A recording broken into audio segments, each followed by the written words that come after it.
You fought like a man possessed, charging again and again, cutting down anything that got in your way. A thick crust of dried blood covered you from head to toe. It soaked up fresh blood, hardened, cracked, then soaked again. After a while, you couldn't even tell what was yours and what belonged to the men trying to kill you. Your true chi refilled countless times. Your spirit pills ran out long ago. You dropped down to blood chi pills instead. Slower, rougher, but at least you had as many as you could swallow. You started in the glare of day and kept going until the light turned copper and the sun sank toward dusk. By then, your body was nothing but wounds layered over wounds. Your arms and legs had gone numb.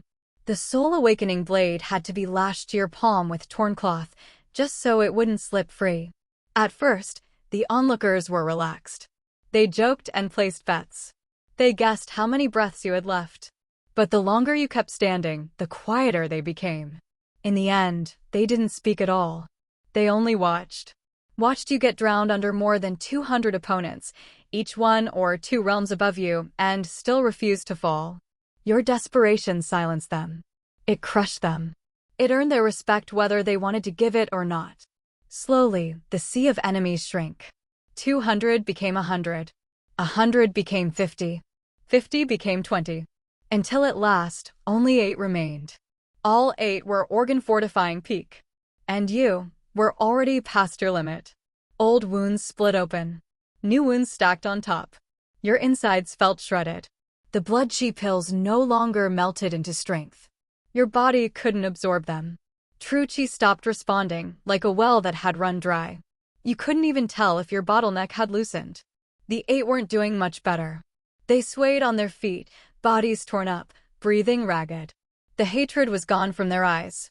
All that remained was a cold, animal urge to kill, because stopping now meant dying. You roared and lunged again. 7 left. 6. 5. Your vision swam. Your breathing sounded like sand grinding in your chest, but you kept moving, 1 step at a time, carving the number down. Finally, only 2 remained. One was half kneeling, barely upright, leaning on a massive axe like it was the only thing keeping him from collapsing. The other stood beside him, arm hooked under his shoulder to keep him from falling. You gathered the last scrap of strength in your body and swung. The standing man's head left his shoulders. The kneeling man didn't even flinch in time. His companion collapsed in front of him, and he just stared at you as if his mind couldn't catch up. 1, you tried to say, but your legs buckled. You hit the ground hard. No strength. Not even enough to lift a finger. The last man saw it. Saw that you were finished. He dragged himself forward, each movement slow and ugly, exhaustion grinding him down. You watched him crawl closer, helpless, eyes open, body dead weight.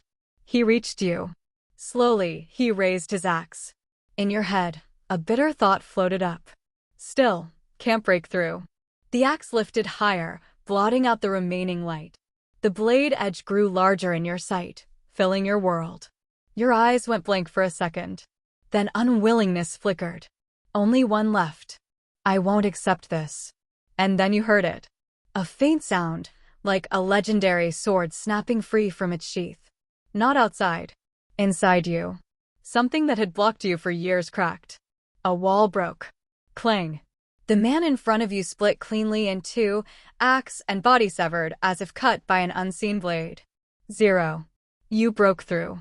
Marrow washing initial stage. Warmth surged through you. Your ruined body started knitting itself back together. True chi flooded in thick and pure, filling every broken channel like rain after drought. It felt so good you wanted to howl. Now, if Mao Mingfeng, essence refining initial stage, stood in front of you, you could kill him in an instant. You pushed yourself up, swaying, forcing your spine straight. Corpses carpeted the ground.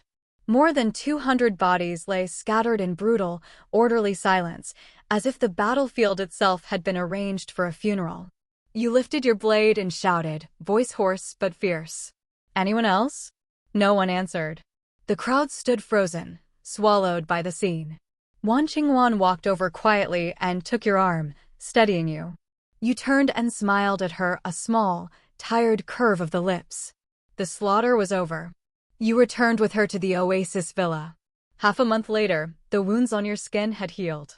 On the outside, you looked normal. But you knew the truth. That battle had burned your origin and shaved away your lifespan like a candle burned down to the wick. Breaking through at the very end didn't save you, it just spent the last of what you had left. You were like rotten wood painted glossy. Fine on the surface, crumbling inside, wrapped in a heavy scent of death. You stopped fighting. You stopped cultivating. You stayed in the Oasis Villa and tended flowers and trees until the place slowly turned into a garden. Wan Qingwan loved it. She stayed with you there, day after day. You fished by the pond often. Not to eat. You always released the fish. You just sat there, rod in hand, letting time slide past. You grew sleepier. Soon you were awake only 2 or 3 hours a day. Sometimes you'd fall asleep mid-conversation, still sitting in the chair.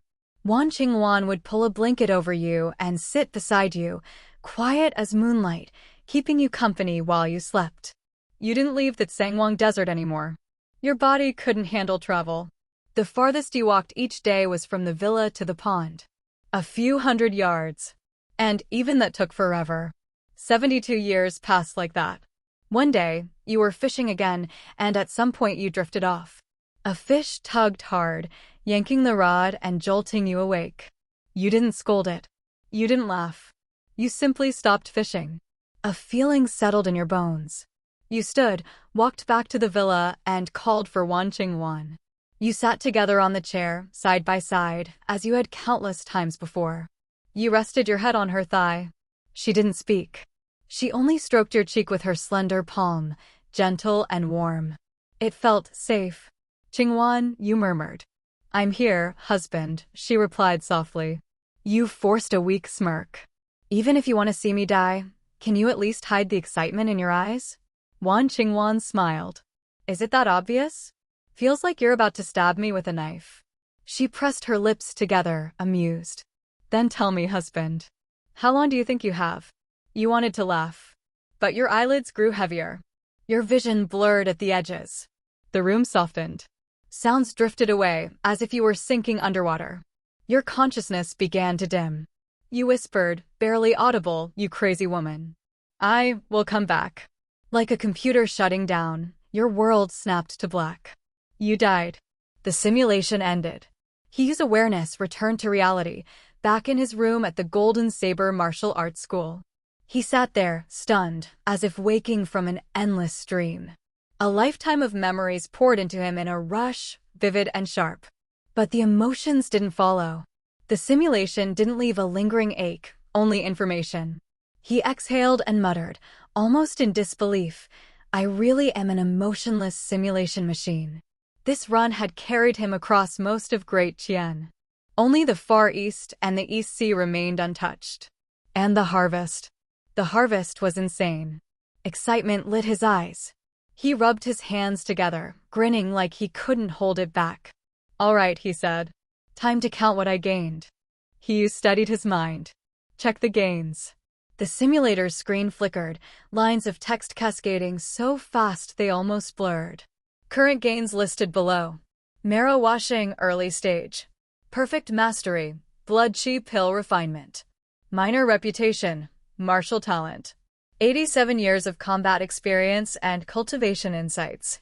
Wild Heaven Saber technique, sec level, organ fortifying tier, usable at marrow washing early stage. Heavenly Desire formless technique, sec level, dragon transformation tier, bone tempering peak. 9 condensations profound skill, 9 condensations at bone tempering realm. Dragon Roar Saber technique, top tier bone tempering technique, mid-stage bone tempering. Phantom Phoenix steps, top tier movement art, perfected. Art of Hidden Breath, top tier concealment art, perfected. Cloud treading steps, second-rate movement art, perfected. Glacier Finger, first-class bone tempering technique. Wolf Howl Sword technique, first-class bone tempering technique. Mountain Splitting Fist, first-class skin refining technique. Master Level Method, silent transfer of irregular valuables. Items followed. 1 blood chi pill recipe. 15,300 blood chi pills. 1,640 internal spirit pills. Extermination sect core member jade pendant. Ordinary extermination sect token. Bounty key, extermination sect leader. And then the numbers got stupid. 1,576,200 taels of silver. 234,790 taels of gold. 200 fat pigs. 8 guard dogs. 480 chickens and ducks. 3,000 tons of food. 10,000 tons of water. 1,200 sets of clothes. 0 pairs of underwear. Snail noodles, instant noodles, ham sausages, spicy strips. Hugh's eyes flicked left and right, almost dizzy from the sheer pileup. Okay, enough already. He scratched his head, grinning like an idiot. Another prompt popped up immediately. All obtained items can be fully inherited. Please select one option to confirm inheritance. 1. Inherit immediately. 2. Inherit right now. Hugh stared at it, speechless. Are you messing with me? What's the difference? In the end, he shut his eyes and picked one at random.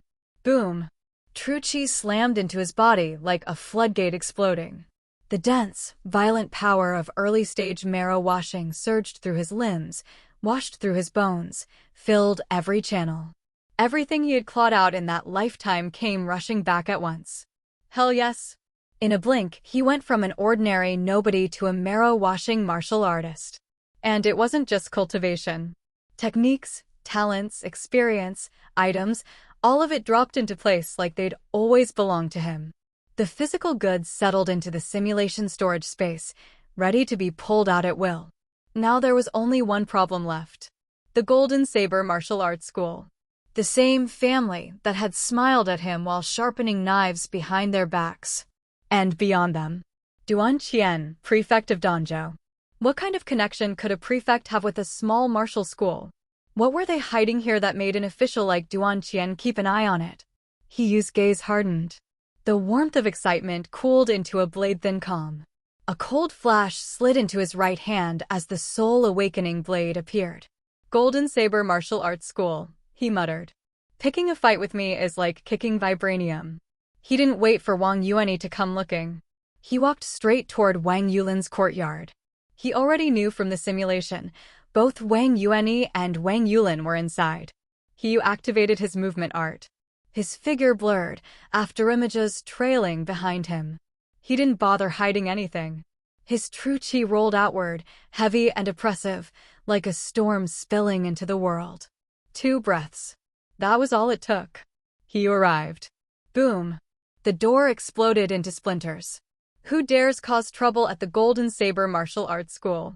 Wang Yuanyi roared, bursting out from inside. Then he saw Hugh, standing in the courtyard, soul-awakening blade in hand. Wang Yuanyi's face twisted, shock and anger mixing into something ugly. You're Hugh? The aura pouring off Hugh made his skin crawl. It wasn't even targeted, but it felt like a casual wave could erase him from existence. Wang Yuanyi's eyelids twitched violently as panic flooded his thoughts. Is this really that orphan father brought home? Wasn't he just an ordinary person? Didn't he almost starve to death when he arrived? Then who is this? Why do I feel like a boat in a storm just standing near him? This wasn't imagination. This was terror with teeth. Brother, Wang Yulin's voice rang out as she hurried over. Did someone from Black Tiger Martial Arts School break in? She clung to Wang Yuanyi's arm, then looked at Hugh with a frown. Hugh? You? Why are you here? Her eyes narrowed. She thought after that pot of tea, he should have been on the floor, not standing here looking perfectly fine. Seeing Wang Yuanyi's grim expression, she assumed he was furious because the drug hadn't worked yet. So she decided to play soft first. Smile, soothe him, get another chance later. A pure, gentle smile bloomed on her face as she stepped toward Hugh. Hugh, I was just coming to discuss embroidery with you. Let's go to your RO. Yulin, don't go near him. Wang Yuanyi grabbed her hard, yanking her back. Brother, that hurts. His grip was too strong. In his panic, he forgot she was just a normal girl. He held her like letting go would mean losing her. Brother, what's wrong with you today? Let go. Her words cut off. Her eyes trembled. Wang Yuanyi thought he saw a cold glint pass by, so fast it might have been a trick of light.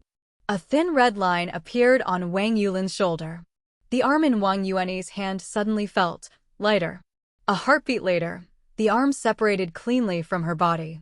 Wang Yuanyi froze, staring at what he was holding, his mind refusing to accept it. Then more thin red lines appeared across Wang Yulin's face and torso, like porcelain cracking. The lines spread. Splash. Her body broke apart into pieces and scattered across the courtyard. Only the arm in Wang Yuanyi's hand remained intact enough to still look like an arm. Some people really did fall apart while walking. Yulin. Wang Yuanyi howled, voice tearing itself raw.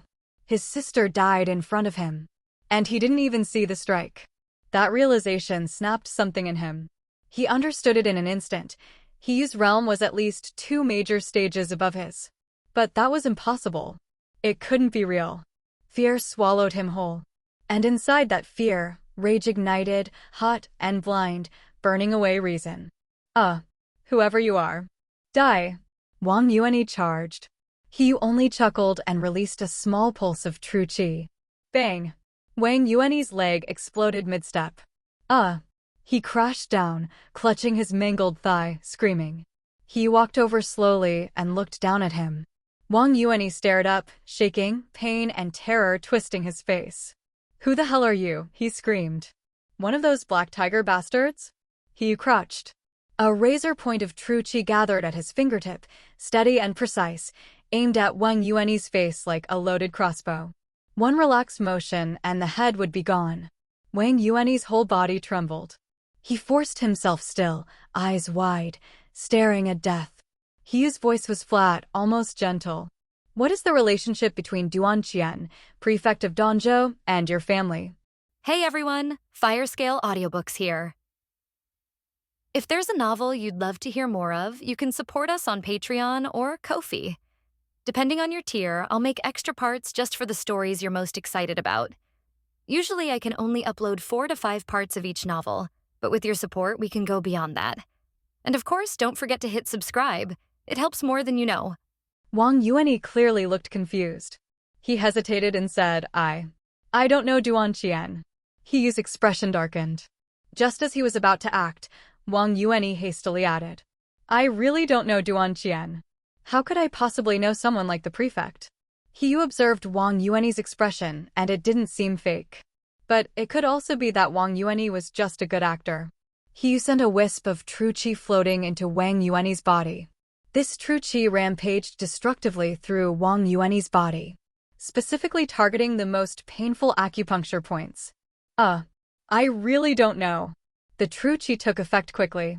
Wang Yuanyi rolled on the ground in agony, like a leech thrown into a salt jar, writhing madly. The excruciating pain left him nowhere to hide. He knew this kind of pain was absolutely unbearable for ordinary people. Under such torture, most people would confess to anything, even falsely accusing innocent people. He dispersed the true qi within Wang Yuanyi. Wang Yuanyi gasped for breath on the ground, drenched in sweat as if granted amnesty. Do you know Duan Qian now? He asked. Wang Yuanyi was nearly in tears. I really don't know Duan Qian. He frowned, realizing Wang Yuanyi probably truly didn't know Duan Qian. Could it be only Wang Kun knows Duan Qian? He silently pondered. He asked another question.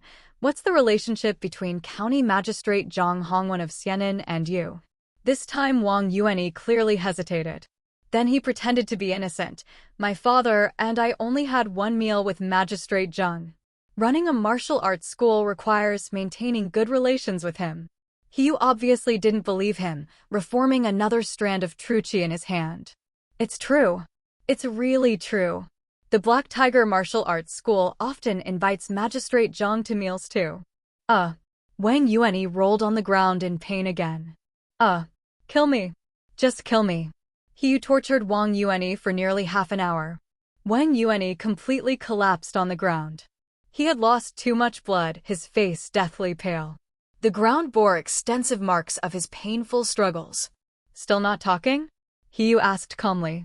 Kill me. He felt puzzled, wondering what secret could be worth Wang Yuanyi defending with his life. But he also had no patience to keep this up. A strand of true qi containing violent energy gradually formed at Hi's fingertip. Didn't expect you to be so tough. I'll grant your wish. Wang Yuanyi could sense the terrifying power of that true qi. The transparent liquid-like true qi resembled the king of hell coming to claim his life, heralding death's arrival. Wang Yuanyi's eyes flickered with hesitation. Facing true death, Wang Yuanyi wavered. This was human instinct, beyond rational control. Wait. I'll talk. But you have to promise not to kill me afterward. He shook his head with a smile. You dying villains always love making demands. Do you have the qualifications to make demands, buddy? Bang! Wang Yuanyi's other leg exploded into a shower of blood. Wang Yuanyi howled in pain again, doing sit-ups while clutching his bleeding thigh, the sight utterly pitiful. He patted Wang Yuanyi's face hard. Still want to negotiate terms with me? I'll talk. I'll tell you everything. Wang Yuanyi's psychological defenses completely collapsed. He told Hiyu everything he knew. As it turned out, the Golden Saber Martial Arts School had been helping County Magistrate Zhang Hongwen of Xianan traffic people. And Zhang Hongwen only wanted youths under 16. This was also why Hiyu's original body had been brought to the Golden Saber Martial Arts School. Many other youths who joined the school hoping to cultivate martial arts were all handed over to Zhang Hongwen. Zhang Hongwen would give the Golden Saber School large sums of money, cultivation techniques, and special protection. But Wang Yuanyi didn't know what Zhang Hongwen did with these youths. He only knew none of them ever returned. Wang Yuanyi guessed they were all dead. And he was originally someone the Golden Saber School planned to hand over to Zhang Hongwen too. Wang Yuanyi knew that if he told Hiyu this, he would definitely take revenge and kill him. So he had pretended to be tough earlier, wanting to gamble, betting that he would spare him temporarily to learn this secret, planning to find an opportunity later to seek help from Zhang Hongwen. But who knew Hiyu didn't play by the rules at all, completely unaffected by threats. Wang Yuanyi realized if he didn't talk now, not only would he die, but he might not even keep a whole corpse. Helpless, Wang Yuanyi confessed everything. No wonder you were hiding it, turns out this involves me too. He said thoughtfully. From this, it was basically confirmed that the youths Zhang Hongwen received were ultimately transferred to Duanqian. So Wang Yuanyi truly didn't know Duanqian because Zhang Hongwen had always been the one dealing with Duanqian. Then in the simulation, after the Golden Saber School was destroyed by the Black Tiger School, Duanqian sent people to eliminate the Black Tiger School, probably not to search for some treasure, but to destroy evidence of the Golden Saber School's dealings with Zhang Hongwen. He mostly understood the whole story now, but there was one point he wasn't sure about. What did Duanqian do with all those abducted youths? He pondered. Fortunately, Hiyu had seen his share of things in his previous life. He could roughly guess the fate of those handsome youths. There were basically just a few possibilities. First possibility, Duanqian used them as bribes and social resources to curry favor with his political allies. In ancient times from Hiyu's previous life, many dynasties had prevalent male romance customs. People back then treated it as normal. Those ancients had quite the wild tastes. By analogy, there were definitely nobles in this world who shared such preferences. So there would be no shortage of buyers for these handsome youths. Second possibility, considering this was a martial world, these innocent youths might have been used by Duanqian for some evil cultivation ritual. Compared to legitimate cultivation methods requiring hard work, evil techniques offered quick results with little effort, basically outpatient procedures. Naturally, everyone wanted to practice them. Especially nobles who held power over commoners' lives, they'd flock to such methods. But these were just Hiyu's speculations. He wasn't sure what Duanqian actually did with those innocent youths. Perhaps there were other things in this world that Hiyu didn't know about yet. Where are the account books recording your dealings with Zhang Hongwen hidden? Hiyu intended to secure the evidence. Wang Yuanyi quickly said, They're with my father. He handled all the transactions. Wang Yuanyi betrayed his own father Wang Kun without any hesitation. Sorry, Dad, I really can't take it anymore. You handle this for me. In Wang Yuanyi's view, Wang Kun was at least a bone-tempering martial artist.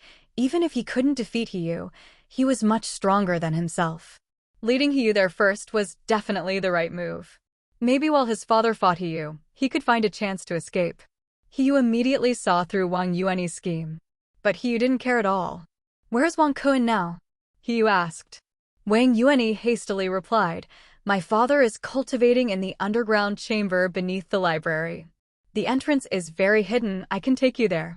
This kid Wang Yuanyi surrendered extremely quickly. If this were a special historical period, he'd make an excellent collaborator. If he had to search himself, he'd never know about the underground chamber below the library. When the Wang family gets wiped out later, this bastard Wang Yuanyi would bear half the responsibility. What a filial son you are. He grabbed Wang Yuanyi and left. But he didn't go directly to the library. First, he thoroughly ransacked the entire Golden Saber martial arts school. Even while carrying Wang Yuanyi and thus somewhat restricted, it took less than half an hour to kill all several hundred members of the Golden Saber school. Wang Yuanyi witnessed this one-sided slaughter firsthand. It horrified him to the core. These martial artists of the Golden Saber school seemed like toddlers just learning to walk before Hiyu. They just stood there dumbly waiting for Hiyu to cut them down. Wang Yuanyi knew his father definitely couldn't defeat Hiyu either. But he had no way out now. Desperate survival instincts made Wang Yuanyi cling to slim hope that his father could delay Hiyu a little longer. Dad, I'll avenge you later. Wang Yuanyi had already decided where to bury his father. Open it. Hiyu pointed at the underground chamber's entrance. Wang Yuanyi pressed the password on the stone wall to open the door. A heavy stone door rumbled open, revealing a dark downward passage. Wang Yuanyi put on an ingratiating smile. See? I didn't lie. We can go in now. Hiyu smiled. All right. Hearing this, a hidden viciousness flashed in Wang Yuanyi's eyes. Hiyu stepped toward the passage. Wang Yuanyi's expression gradually showed triumph. But the next moment, legless Wang Yuanyi was thrown into the narrow passage by Hiyu. Caught completely off guard, Wang Yuanyi shouted, You bastard! Swoosh! An arrow shot rapidly toward Wang Yuanyi. Lying on the ground, Wang Yuanyi slapped the floor hard to barely dodge it. But arrows kept flying at him in quick succession. Wang Yuanyi struggled frantically, or more accurately, flailed with his arms, since both legs were already gone. He rolled wildly across the floor. Moreover, the passage walls began slowly closing in, making the space increasingly narrow. Wang Yuanyi was about to be crushed into paste. He smirked coldly. You think someone as cautious as me would fall for your trap? Dad, save me! Wang Yuanyi screamed desperately toward the other end of the passage. The sound of hurried footsteps immediately echoed through the passageway. Wang Kun appeared at the end of the corridor. When he saw Wang Yuanyi's miserable state, his eyes nearly burst from their sockets. Yuanyi. Only then did Wang Kun notice he standing calmly across from them. Wang Kun's eyelids twitched as he roughly understood that he was responsible for Wang Yuanyi's condition. But he had no time to assess Hiyu's strength or fight him. With bloodshot eyes, he immediately activated his movement technique, charging down the passage toward Wang Yuanyi at incredible speed. Wang Kun reached Wang Yuanyi's side, grabbed him, and retreated toward the secret chamber. The thick, sturdy stone walls on either side of the passage continued closing rapidly. At the last moment, Wang Kun managed to pull Wang Yuanyi back into the secret chamber. Relief washed over both father and son's faces. As long as they returned to the secret chamber, they could escape through another passage. They believed themselves safe now. Wang Yuanyi glared venomously at Hiyu from the other end of the corridor. Hiyu, I won't let you get away with this. Wang Kun also studied Hiyu with a grim expression. The stone walls continued closing, now leaving less than half a foot of space, about to seal completely. Wang Yuanyi sneered coldly, preparing to spit more threats. Suddenly, both he and Wang Kun felt themselves locked by an overwhelming aura. The Wang father and son were simultaneously shocked. Before they could react, two ghostly streams of true qi shot toward them from the other end of the passage. Hiyu had been charging these two bursts of true qi for a long time. Even a bone-tempering peak martial artist couldn't withstand them, let alone early-stage bone-tempering Wang Kun. The Wang duo sensed the danger but had no time to dodge. In the next instant, two heads exploded violently. Blood and brain matter splattered everywhere. Both bodies collapsed simultaneously, twitching a few times before lying completely still. The stone walls finally closed completely, leaving no gap. Their corpses would remain forever trapped behind those thick stone barriers. Villains die from talking too much, the ancients didn't lie. He remarked calmly. With the Wang father and son dealt with, not a single living soul remained in the Golden Saber martial arts school. He then wandered through the school, collecting all the corpses into his spatial storage. Dead objects could be stored, but not living beings. He thoroughly cleaned up all traces of the scene. Even if outsiders entered the Golden Saber martial arts school now, they'd only think everyone had mysteriously disappeared. They wouldn't immediately suspect a massacre. Since Duan Qian's true strength remained unknown, he needed to conceal his actions. This way, even if Duan Qian investigated, it would take time, giving Hiyu temporary safety. It also bought him time for more simulations. After simulating thousands or tens of thousands of times, he'd gained sufficient power. Then no scheme could withstand absolute strength. He could cut through any conspiracy. Hiyu, I believe in you. Hiyu cheered himself on. He thoroughly searched the entire Golden Saber martial arts school for evidence of Wang Kuan and Zhang Hongwen's human trafficking operations. But after turning the place upside down multiple times, he couldn't find even a suspicious scrap of paper. Did Wang Kuan store it in the underground chamber beneath the library? That seemed highly likely. He returned to the secret chamber entrance. The thick stone walls were constructed from special materials, extraordinarily sturdy and heavy. Not easily broken through. He could force his way in, but the noise would undoubtedly raise suspicions. After some thought, he suddenly realized Wang Kuan had retreated into the chamber rather than escaping outward. This meant there must be another exit, and thus another entrance. He immediately searched the school again. Indeed, he found an entrance inside a dry well. Not bad, having multiple escape routes like a cunning rabbit. He carefully entered the secret chamber. There he found the account books documenting the human trafficking transactions. Detailed records of the trafficked individuals' information and transaction prices. He even found his own name. With my identity records removed from the Golden Saber martial arts school, Duan Qian can't trace me now. He stored all the account books in his spatial storage. He also took the Wang father and son's corpses. After completing everything, He left through the back gate that night. Under cover of darkness, He traveled over 80 li north of Xianan City to a desolate area. The surrounding 10 li radius was completely uninhabited. He dug a large pit, threw in all the corpses from the Golden Saber martial arts school, and set them ablaze. After complete carbonization, he filled in the pit. He even brought surface soil from elsewhere to cover the filled pit. The surface now looked no different from ordinary wasteland. I'm moved to tears by how ridiculously cautious I am. He left the area. He found an inn nearby and rented an ordinary room.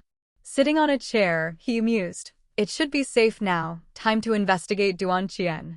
He wouldn't charge in recklessly, choosing instead to scout through simulation. After all, simulated time passed instantly in reality. He could have simulated right at the Golden Saber martial arts school. But he felt too insecure staying there. While he could die infinitely in simulations, real life allowed no mistakes. Utmost caution was necessary. Calming his mind, he initiated the fourth simulation. You enter the simulation. You leave the inn for Duan Qian's residence. 1 month later, you locate Duan Qian's mansion. You observe Duan Qian for 3 consecutive months. You find nothing unusual about him. Nor do you detect any martial artist stronger than you in his household. One day, you finally lose patience. On a late night, you sneak into Duan Qian's mansion. You reach the roof above Duan Qian's bedroom. After observing for half a shurchen, you slip in through the window. Duan Qian and his wife sleep soundly. You draw your soul-awakening blade and strike suddenly. You slash toward them. But instead of seeing Duan Qian bisected as expected, your world suddenly spins violently. You see your own chest, then downward past your abdomen, knees, and shoes. Finally, you see your headless body collapsing. You faintly hear a deep voice, "Been waiting for you." Your world goes dark. You die. This simulation ends. Back in the inn chair, Hiyu regained his senses. So strong. The aura of that death still lingered in Hiyu's heart. The simulated Hiyu hadn't even sensed his attacker before being decapitated. The assailant was countless times stronger. Hiyu never expected Duan Qian to have someone who could instantly kill him. Now at early marrow washing stage, Hiyu could defeat early essence refining martial artists across realms. So whoever killed him must be at least dragon transformation level. Possibly even Grandmaster or Ultimate Grandmaster. But was Hiyu afraid? Well, a little. After all, this wasn't a simulation. Death here was permanent. Hiyu knew he needed to improve his strength quickly. Although he'd erased all traces connecting him to the Golden Saber martial arts school. When Duan Qian noticed everyone's disappearance, he'd investigate thoroughly. Duan Qian might still trace it back to Hiyu eventually. Big brother Duan Qian is untouchable with that level of protection. No one can kill him. Hiyu decided to leave Duan Qian alone for now.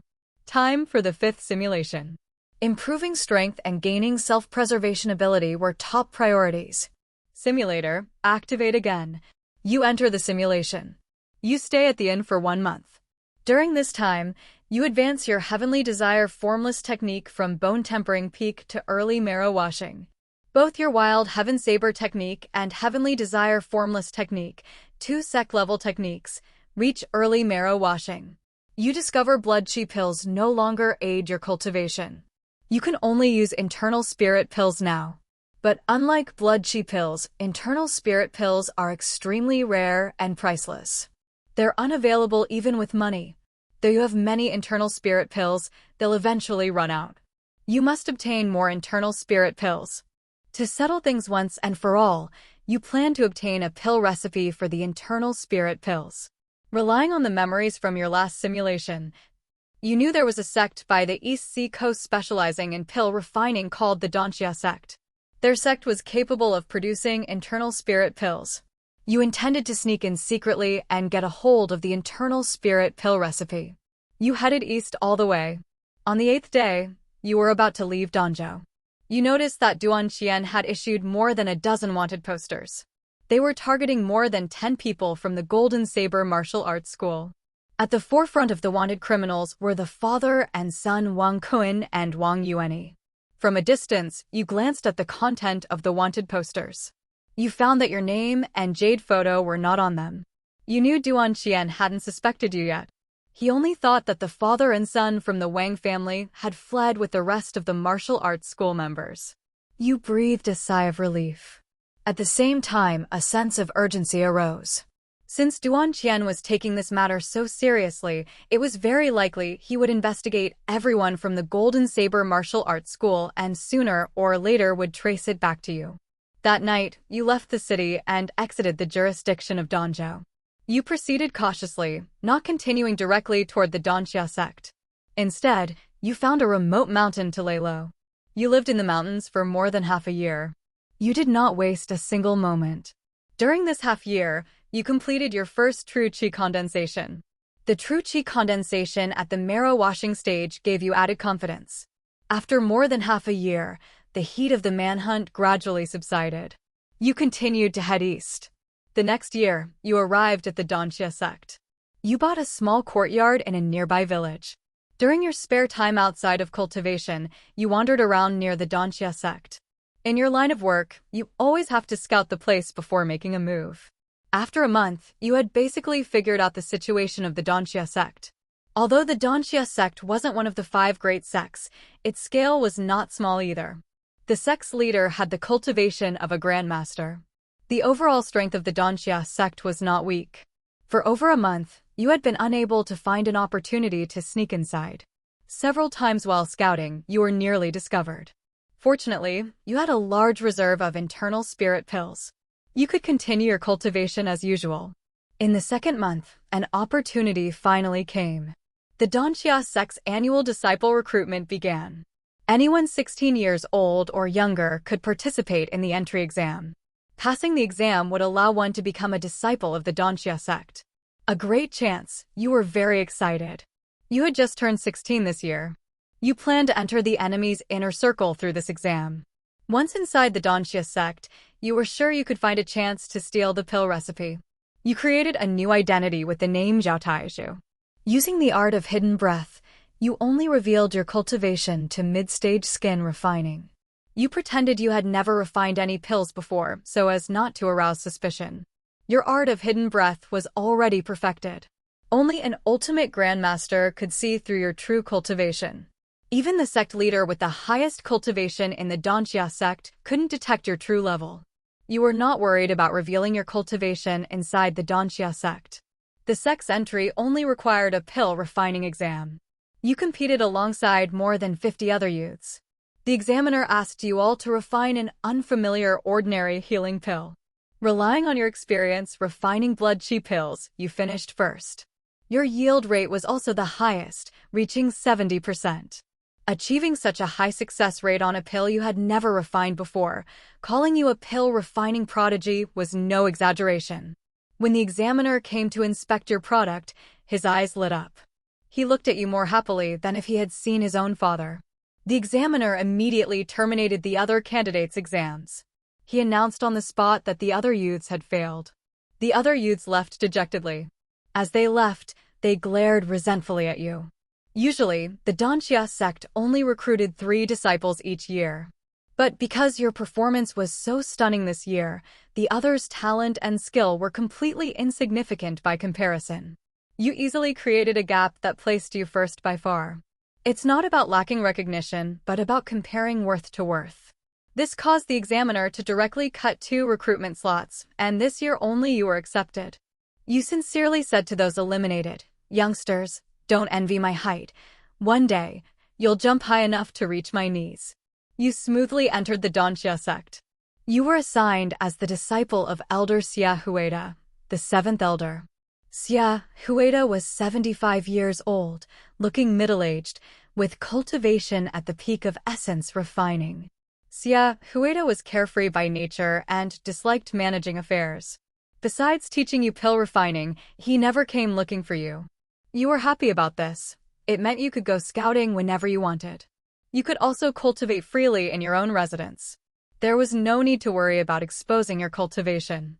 Usually, Xia Huida would explain the basic framework of pill refining to you.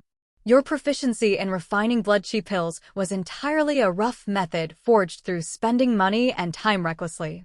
Now, after listening to Xia Huida's explanations, you gained a systematic understanding of pill refining. You realized that pills were actually divided into grades. From grade 1 to grade 9, with grade 9 being the highest. When a pill refiner's proficiency in the highest grade pill they can refine reaches completion, that refiner is considered to be of that corresponding grade. As for you, blood chi pills are actually grade 2 pills.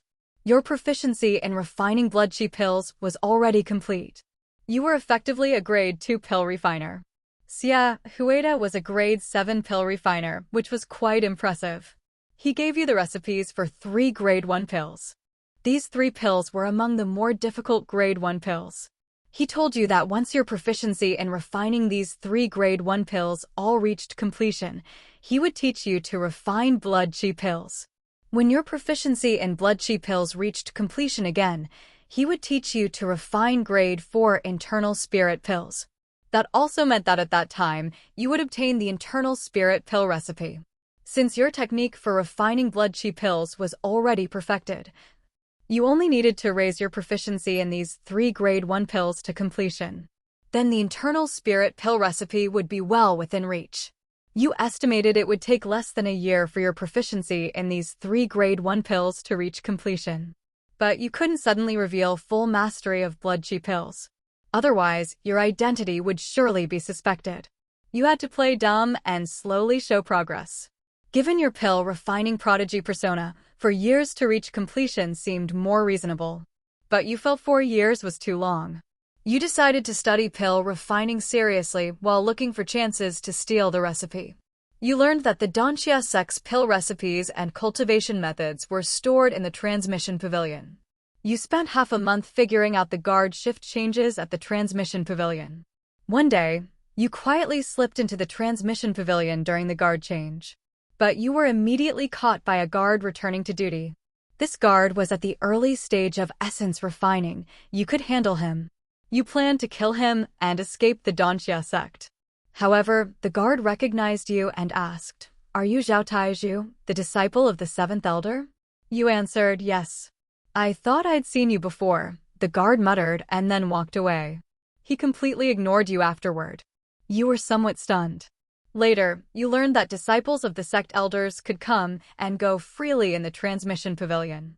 You had been overly cautious before and hadn't dared to ask anything about the transmission pavilion. This time, you had been too cautious. You hurriedly searched inside the transmission pavilion, but found no internal spirit pill recipe. It turned out that recipes of grade 4 and above were not stored there. They were kept by the sect leader and elders. You had made a wasted trip. You had no choice but to obediently raise your proficiency in the 3 grade 1 pills first. Although your plan to steal the pill recipe was ruined, you found staying in the Danxia sect was only beneficial to you. Every day, you only needed to study pill refining. Then complete the pill refining tasks assigned by Xia Hueda. These tasks were as easy as breathing for you. They didn't hinder your cultivation at all.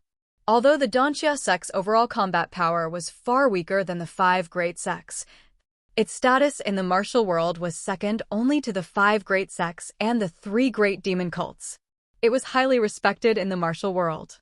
Simply put, if you didn't respect the Danxia sect, they wouldn't sell you their pills. Want to cause a scene and get angry? They would just call a few ultimate grandmaster brothers who need their pills to come and deal with you.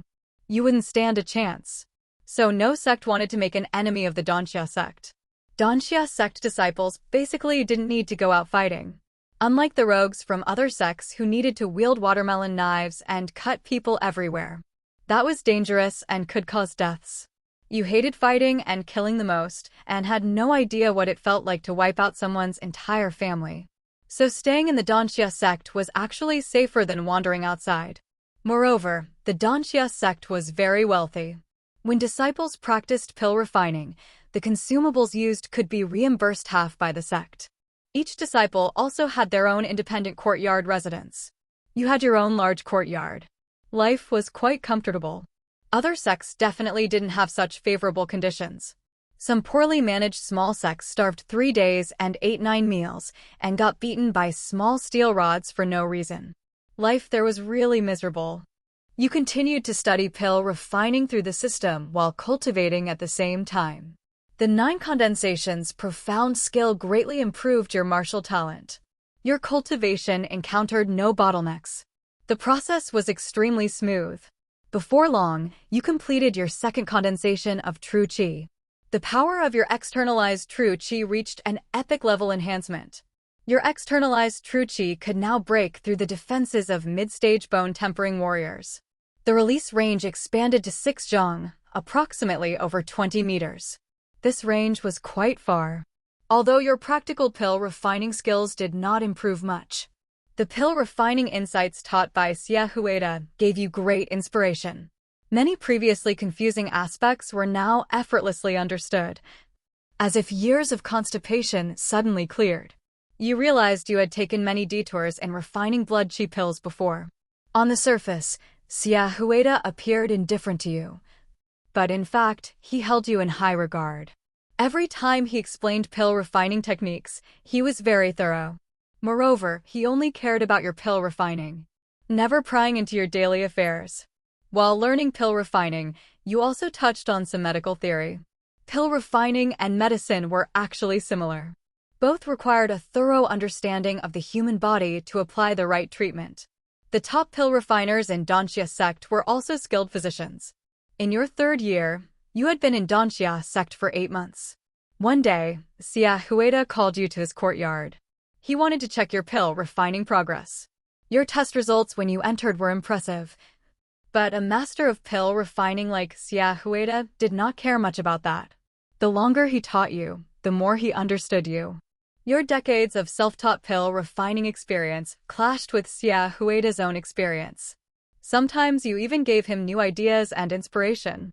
Gradually, Xia Hueda realized you truly were a pill refining genius, just on the wrong path. This made him cherish your talent. He was trying his best to guide you back on the right track. Based on his understanding of you, he estimated you had already achieved a great mastery level in refining a 1st grade pill. Xia Hueda was reclining in a rocking chair in the courtyard, leisurely basking in the sun. He gently waved the palm fan in his hand and said, Tai Zhu, for the 3 first-grade pills, have you reached great mastery in any of them?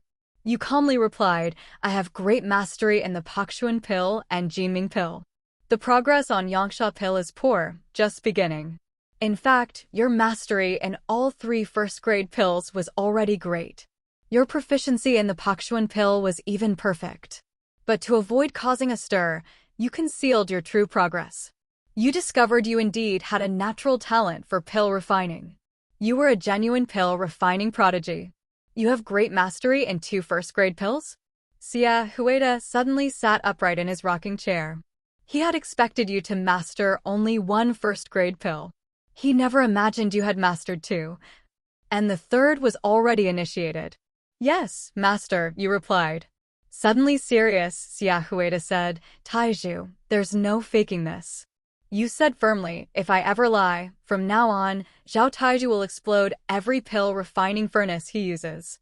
Xia Hueda stopped your oath and said, Taizhu, it's not that I don't believe you, but pill refining needs proof. You knew he wanted you to demonstrate. You immediately took out your pill furnace, arranged everything, and began refining. You refined 2 fresh batches on the spot. The output rate of the Pakshuan pill and Jiming pill indeed reached great mastery. Xia Hueda was overjoyed. Excellent. Just like my glory days. He immediately gave you his own written book, True Explanation of Pill Refining.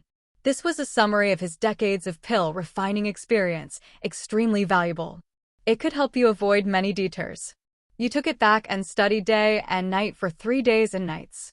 During these 3 days, you even set aside your favorite cultivation. This book greatly benefited you. Your understanding of pill refining and medicine reached a higher level. But outside, you still pretended to be a clueless newbie. In the 3rd year, after finishing Xia Hueda's True Explanation of Pill Refining, you felt terrifyingly strong. You took a 3rd-grade pill recipe directly from the transmission pavilion. Confidently, you began refining. But after a month, your record was still 0 to 10. You refined for a month without producing a single pill. You had slightly overestimated your pill refining talent. Luckily, your perseverance was strong. You continued refining 3rd-grade pills. One day, feeling the time was right, you revealed your great mastery in the 3rd first-grade pill, Yangsha pill, to Xia Hueda. Xia Hueda happily gave you the blood qi pill recipe. He also explained the precautions for refining blood qi pills. Compared to other first-grade pills, the difficulty of refining blood qi pills was several orders of magnitude higher. If you had 0 experience, you would be mostly clueless. But your success rate for refining blood qi pills was actually perfect every time. Refining blood qi pills was effortless for you. You even felt like laughing. Feigning unfamiliarity, you began refining. In truth, you were not refining blood qi pills at all. You focused entirely on cultivation. Pill refining was just auxiliary. The sandbag-sized fists were the real truth. In the 4th year, you spent the whole year cultivating martial arts. You completed your 4th condensation of true qi. As an early-stage marrow-washing cultivator, you could now easily defeat mid-stage essence refining warriors. You revealed your hidden cultivation to late-stage skin refining. At the same time, you revealed your proficiency in blood qi pills to initial achievement. Seeing your outstanding talent in both martial arts and pill refining, Xia Hueda was very pleased. He took you to meet Deng Rusong, the sect leader of Danxia sect. You thought something important was going to be said, but Deng Rusong only casually chatted with you a few sentences. You were confused. Later, you found out. This meant Xia Hueda intended to cultivate you as his successor. Bringing you before Deng Rusong was to let the sect leader recognize you. From that day on, you became a direct disciple of Danxia sect. Your ordinary token was replaced with a more exquisite one, marking your elevated status. There were over 400 disciples in the entire Danxia sect. Only 16 were direct disciples. This status was extremely precious. After returning, you continued studying 3rd-grade pill refining. Your theoretical knowledge of pill refining was very rich. Your understanding of human anatomy was also very accurate. Suddenly, you thought of creating your own pill. All the existing pills were created by predecessors. If your theoretical knowledge was sufficient, you should be able to create pills yourself. You did it without hesitation. You refined a batch of 10 self-created pills. The pill's effect was to induce a berserk state lasting 3 breaths.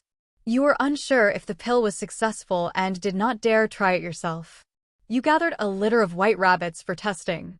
You fed one rabbit a pill. The effect was excellent. The rabbit exploded into a pool of blood on the spot.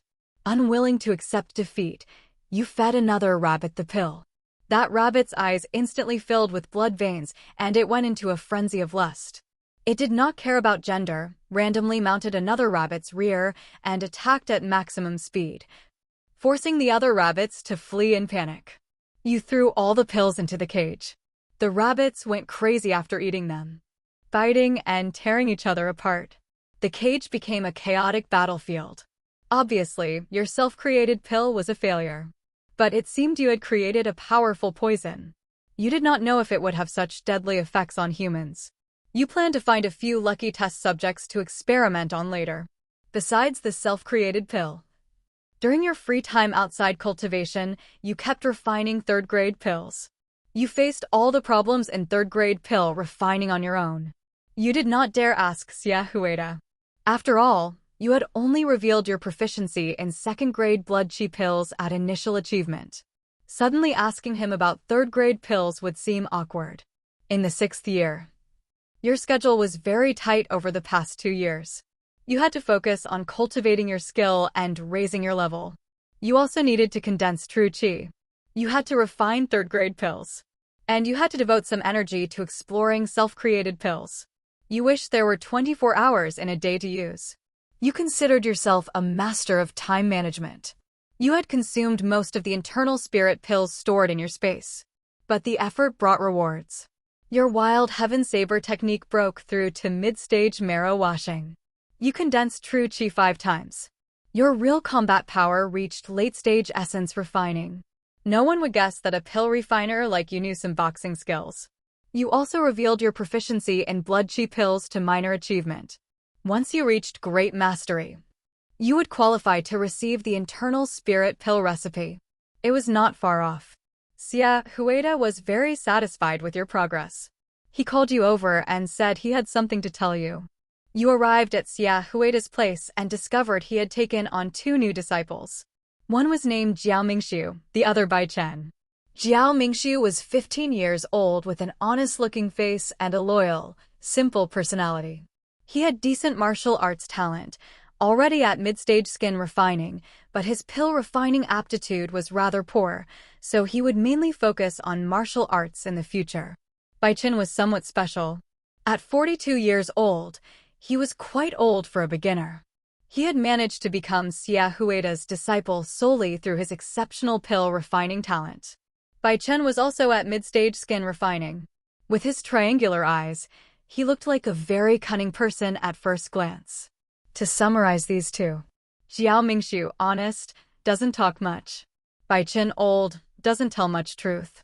Both were ordinary disciples, not personal disciples. Xia Hueda had them follow you first, asking you to teach them basic pill refining knowledge. You spent over 10 days teaching them pill refining. One day after the lesson, Bai Chen asked you, "Senior brother, are we allowed to freely come and go from the sect?" Though Bai Chen was much older than you, since your pill refining skills and martial cultivation were both superior to his, he naturally called you senior brother. Of course. Do you want to go down the mountain? Bai Chen smiled with his triangular eyes narrowed. I want to go buy some personal supplies. The honest Jiao Mingxiu nodded beside him. Considering you hadn't been down the mountain in years either, you decided to take both of them down together. You arrived at the nearest county town, Yutong County. After some eating, drinking, and entertainment in the market district, you noticed that although Bai Chen didn't look like a good person, aside from being a bit sly, he wasn't actually bad. Having experienced the secular world for many years, he knew how to interact with people very well, making him quite pleasant company. Jiao Mingxiu was exactly as he appeared, an honest man whose catchphrase was, "My mom said this and that." He would basically do whatever you, as senior brother, told him without any complaints. The three of you came upon an obviously expensive restaurant. Baichin tactfully said, "Senior brother, you've been teaching us all these days. Let me treat you to a meal." Naturally, you wouldn't refuse such a small thing. The three of you went in and sat down. A waiter immediately came to introduce the dishes, but the more he talked, the more obvious it became. This restaurant's prices were outrageously expensive. A single dish could cost a common family's monthly food budget. While this price meant nothing to you, you noticed Baichin starting to sweat slightly. Clearly, this was extremely stressful for him financially, but he couldn't just leave as that would show disrespect to you. After the waiter finished his enthusiastic introduction, he politely asked, "What would you three like?" You looked at Baichin, then stood up. "We're leaving." The waiter was stunned. He'd never heard of that dish before. Seeing you help him out of the situation, Baichin looked greatly relieved. After leaving, Baichin quickly apologized. "Thank you for understanding, senior brother. I'm really a bit short on funds." You waved your hand, not minding such things.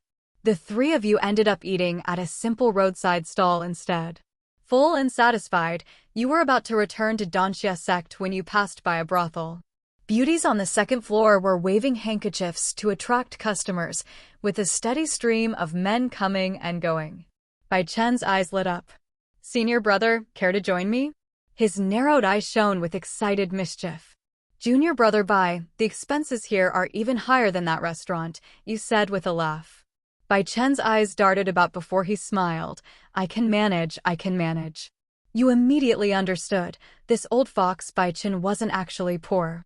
He was just the type to save where he could and spend where he wanted. "Junior brother Bai, you really know how to spend money where it counts," you complimented. Baichen scratched his head sheepishly. "Senior brother summarizes it well."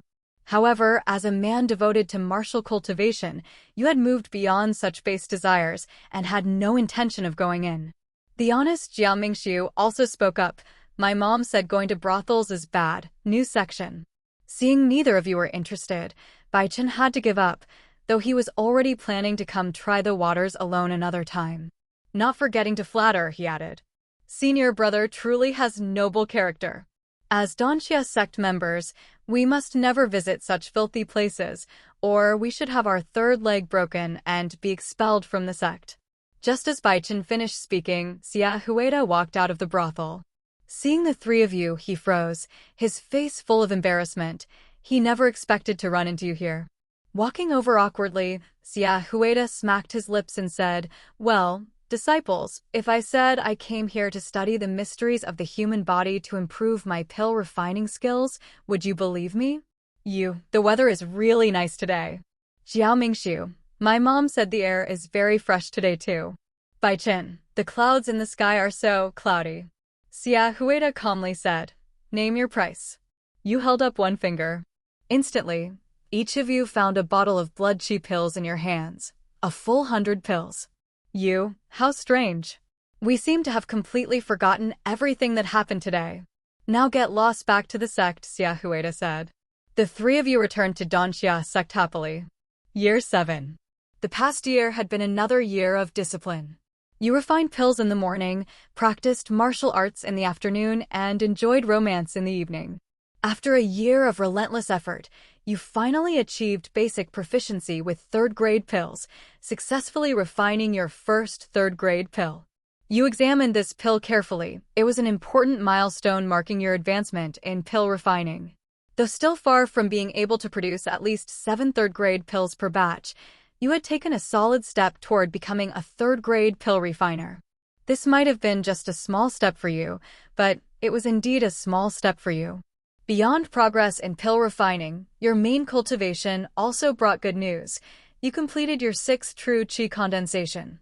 Your combat power could now reliably defeat late-stage essence, refining martial artists. In self-created pills, you conducted more experiments. Several more cages of test rabbits died, but their deaths weren't as gruesome. Previously exploding rabbits would splatter 3 meters away, now only 2 meters. Your pill toxicity had stabilized. You felt you'd made great progress. One day, Xia Hueda summoned you. He said you needed to practice medicine for 3 years at a clinic in Yutong County. This clinic was Donxia sect property, specifically for sending disciples to practice medicine and improve their medical skills, thereby advancing their pill refining abilities. This was one of the mandatory training processes for personal disciples. Bai Chen and Jiao Mingxiu were also assigned to accompany you as assistants. The 3 of you went to the clinic. Year 8. You'd been practicing medicine at the clinic for a year. Since the clinic's purpose was to train disciples' medical skills, its fees were much cheaper than regular clinics, attracting many commoners seeking treatment. You diagnosed and treated many patients, with your medical skills advancing rapidly. Gradually, you gained some renown throughout Yutong County. Your pill refining also improved significantly. The old fox Bai Chen stopped pretending after settling in Yutong County, visiting brothels whenever possible. He became infatuated with a courtesan named Han Xiang, thoroughly enjoying himself every day. The honest Jiao Mingxiu faithfully stayed at the clinic assisting you, never leaving even when no patients came. One day, while you were seeing patients, 3 people from a rival clinic barged in arrogantly. Because of your great reputation and low fees, they felt you were hurting their business and came to pick a fight. All 3 were martial artists, 1 at mid-stage skin refining, 2 at early stage. They weren't even worth your personal attention. You motioned to Jiao Mingxiu, "Mingxiu, bite them." Now at late-stage skin refining, Jiao Mingxiu easily handled these small fries. Barking like a dog, he leaped over the counter and quickly subdued all 3. Having never killed before, he didn't dare use lethal force, simply knocking them unconscious and tossing them into the street. Your clinic returned to peace. You practiced medicine while continuing your cultivation. Your medical skills became more renowned. Many prominent figures from Yutong County began seeking your treatment. Even people from neighboring counties came for your services. Through healing patients, you gained deeper understanding of the human body. Your pill refining skills improved significantly as a result. Your progress in refining 3rd-grade pills showed clear advancement. Your success rate increased from 1 pill to 2 per batch. However, you still hadn't reached the initial proficiency of 3 pills. One day, while consulting patients, a timid girl of about 15 or 16 came to see you. She wore coarse clothes full of patches, but had striking beauty with bright, sparkling eyes. She brought 2 wild Gastrodia alata roots she dug up in the mountains to thank you for curing her illness. Her parents had actually given up on her, leaving her to fate. Moved by pity, you had treated her for free previously.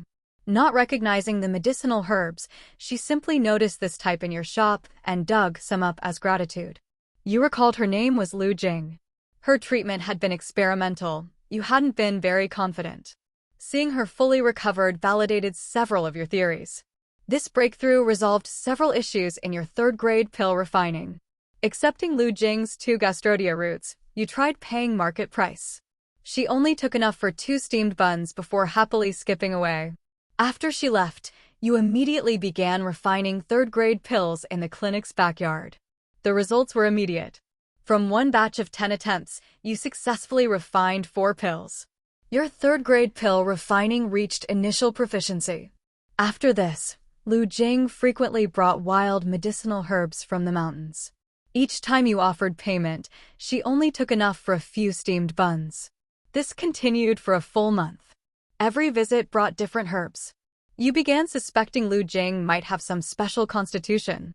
For discovering rare medicinal ingredients, you invited her to help at the clinic when free, paying her small wages.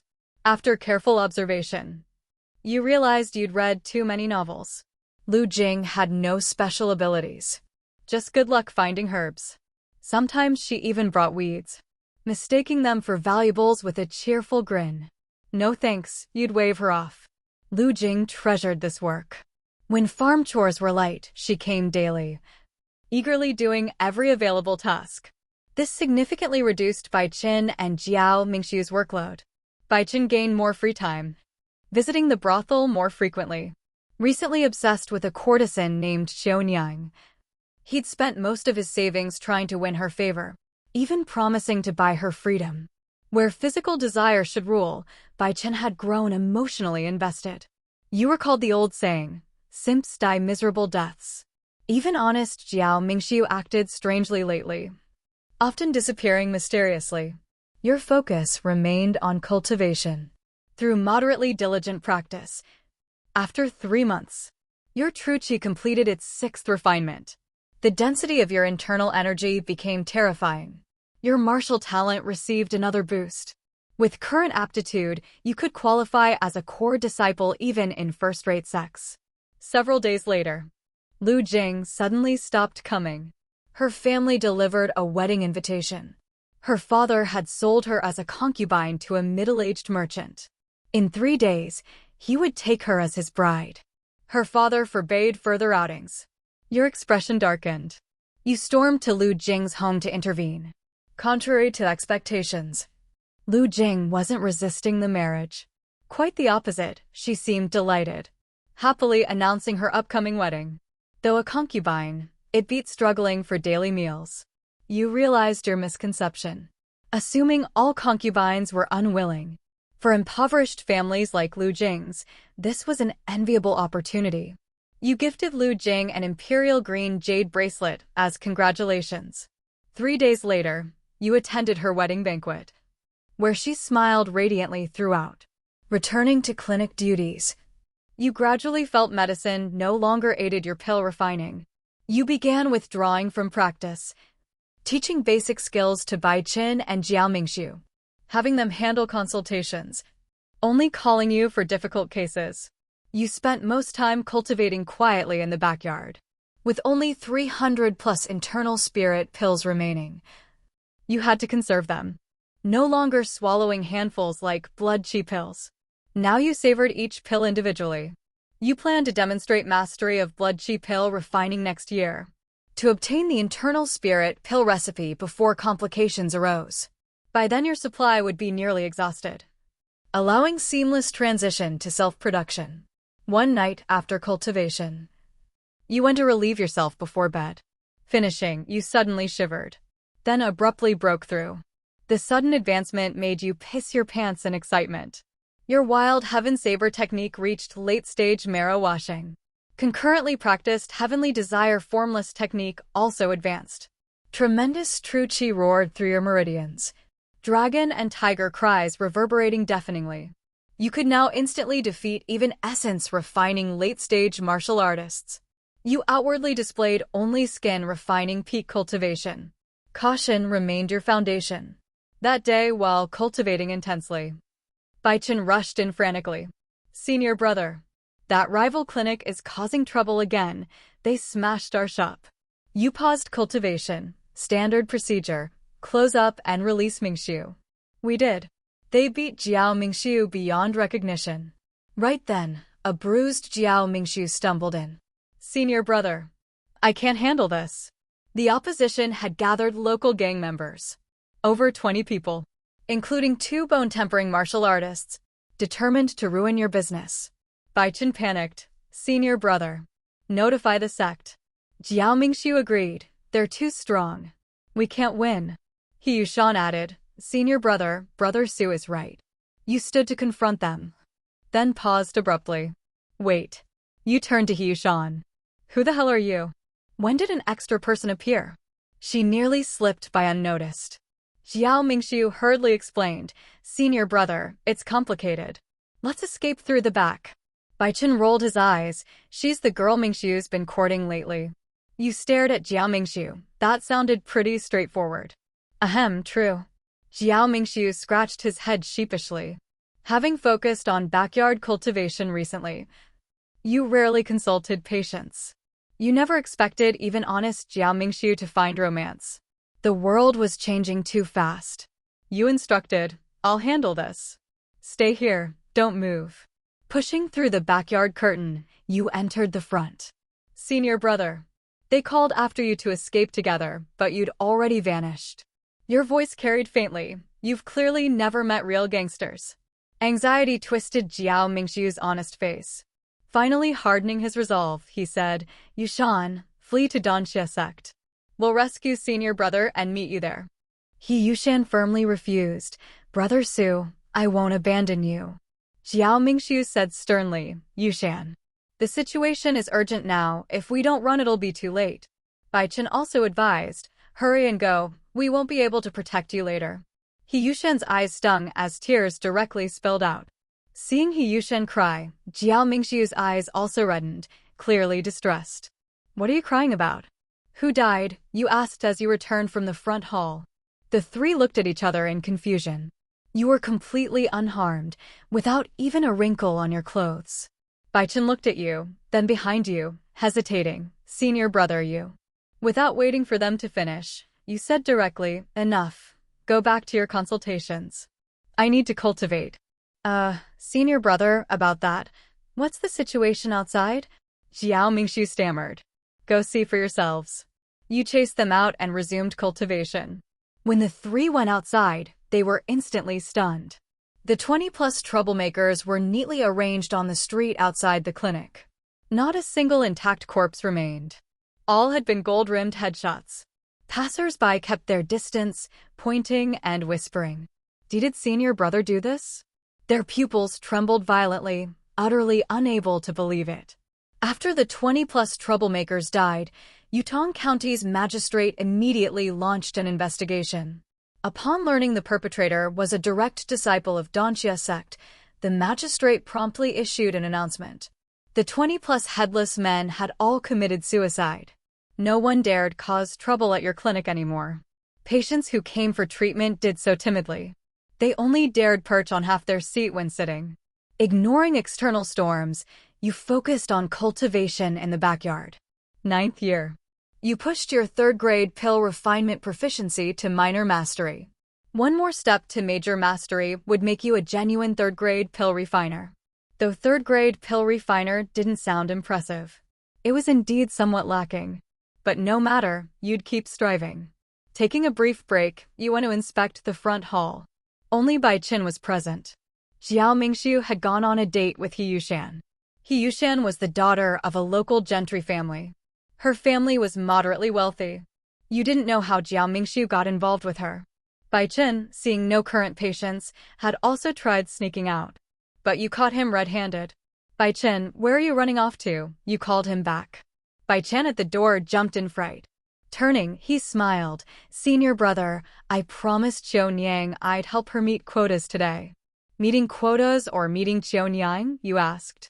Bai Chen's triangular eyes gleamed happily, mainly quotas, with Qiu Niang as a side benefit. Amusing words. Return early after your meeting. Bai Chen was pleasantly surprised, having expected detention. Excited, he said, yes, senior brother. Quick meeting, quick return. But at the door, Bai Chen encountered a dozen martial artists seeking treatment. Their external injuries clearly resulted from fierce combat. You noticed increasing numbers of such patients recently. The world seems increasingly unstable. Bai Chen couldn't leave now, he had to assist you. Dejected, he trudged back. Then he spotted a frequent companion from Manchun House on the street. Bai Chen hastily summoned him. Brother Han, could you relay a message to Qiu Niang?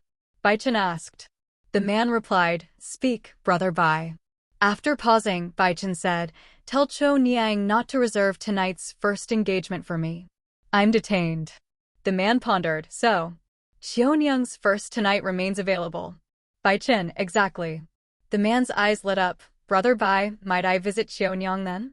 Bai Chen said sorrowfully, only if you're gentle. I still plan to redeem her. Worry not, I cherish beauty, no rough treatment. Brother Han's chivalry. The kindred spirits scampered eagerly toward Manchun House. Their conversation shocked even worldly you. You wished for ears untainted by that dialogue. After treating the patients, you resumed cultivation. You sensed unusual developments in the martial world. Regardless of coming changes, strengthening yourself was undoubtedly correct. You only had 200+ internal spirit pills left. Focusing now on 9 condensations, profound skill. Condensing true qi didn't require pill assistance, yet still enhanced power. An excellent choice. Concentrating fully. Your bone aptitude enhanced by the technique. You effortlessly completed the 7th true qi condensation. Extremely satisfying. Late one night. Full moon overhead. Jiao Mingxiu anxiously sought you with He Yushan. He planned to elope with her. She was pregnant, but her family strongly opposed. Clicking your tongue, you praised Jiao Mingxiu's unexpected boldness. This honest man's actions were anything but. He Yushan's uncle held high office, having declared she'd marry appropriately. Certainly not an ordinary family like Jiao Mingxiu's. Even as Danxia sect disciple. Unlike you, Jiao Mingxiu was merely ordinary, not direct disciple. Far inferior in status. If her family learned of the pregnancy, they'd skin Jiao Mingxiu alive. Hence his panic. You silently mocked his lack of foresight when sneaking into her chambers. Only panicking now. But you didn't interfere. You blessed them, giving 100,000 silver notes. They'd fled hastily with little money. This solved their urgent need. Profusely thanking, they escaped under night's cover, embarking on martial world wanderings. Next day, learning of Jiao Mingxiu from you, Bai Chen praised him lavishly, pig-faced but sharp-minded. Recalling Bai Chen's involvement with courtesan Xiaonyang, you asked, "Did you redeem Xiaonyang?" He replied, "Xiaonyang? Don't know her." You knew the old rogue had new interests. No further attention needed. Recently you'd received more severely injured patients. Probing their wounds' origins, they all remained tight-lipped. You sensed true abnormality. Half-month later, you decided to return to Danxia sect to demonstrate blood chi pills' major mastery and quickly obtain internal spirit pills recipe. On this day, you returned to the Danxia sect. You had originally planned to find Xia Huida, but discovered the entire Danxia sect was completely deserted. When you went to look for Xia Huida, you found he wasn't there either. Moreover, his residence was in complete disarray. Essential items like pill furnaces were all missing. It seemed Xia Huida had left in great haste. Did the Danxia sect go bankrupt? Why didn't anyone notify me? You were puzzled. After searching the sect multiple times, you couldn't find a single living soul. Just as you were standing there bewildered, a squad of heavily armored Great Qian soldiers found you. Their leader was a general named Hu Zhongshuan, a grandmaster cultivator. His body radiated killing intent, and you knew you were no match for him. Hu Zhongshuan informed you that Great Qian had gone to war with the Jinyu nation to the north. The entire Danxia sect had been conscripted to the front lines, responsible for treating wounded soldiers and supplying medicinal pills. Now you finally understood why there had been so many injured martial artists recently. Those must have been deserters returning from the battlefield. Others were likely injured resisting conscription or fighting with the military. This war was massive in scale, with wide-reaching implications. You too were being conscripted. The rest of the Danxia sect members had already departed for various battlefronts yesterday. You would need to accompany Hu Zhongshuan to the front lines. After hearing this, you were filled with regret. Had you returned just one day earlier, you could have met Xia Huida and obtained the internal spirit pill recipe. Had you returned one day later, you could have avoided Hu Zhongshuan and escaped conscription. Missing by just one day meant you got neither advantage. Years of effort wasted. And now you had to risk your life on the battlefield. Though pill refiners weren't sent to the front lines, there was still danger. You were deeply frustrated. At this moment, Hu Zhongshuan asked for your name. You answered truthfully, "I changed neither my name nor surname. Zhao Taizhu at your service." Hu Zhongshuan nodded and handed you a large chest, saying Xia Huida had specifically left these items for you. Inside, you found pill recipes and refinement insights, along with 1,000 blood chi pills and 500 internal spirit pills. The internal spirit pill recipe was clearly among them. Beyond the 4th grade internal spirit pills, there were several higher grade recipes up to 7th grade. It seemed Xia Huida had handed over his life's work to you. This atmosphere felt ominous. Was Xia Huida dead? You hurriedly asked Hu Zhongshuan, "Did Xia Hui, my master, die?" Hu Zhongshuan gave you a strange look. "No, he's on another front line refining pills for high-level martial artists." "Oh, not dead then." You had thought Xia Huida died because this seemed exactly like someone settling final affairs. But Hu Zhongshuan got the impression you were hoping for Xia Huida's death. He figured this must be how master-disciple relationships worked in the Danxia sect. He didn't understand, but respected it. Not only had you obtained the internal spirit pills, but also many unexpected recipes. And Xia Huida's valuable practical experience that would save you years of trial and error. You happily followed Hu Zhangshuan to the front lines, arriving at the strategic military stronghold of Yajianka near the Tsangwang Desert in the north. This was a crucial contested location between the two nations, heavily garrisoned with main forces.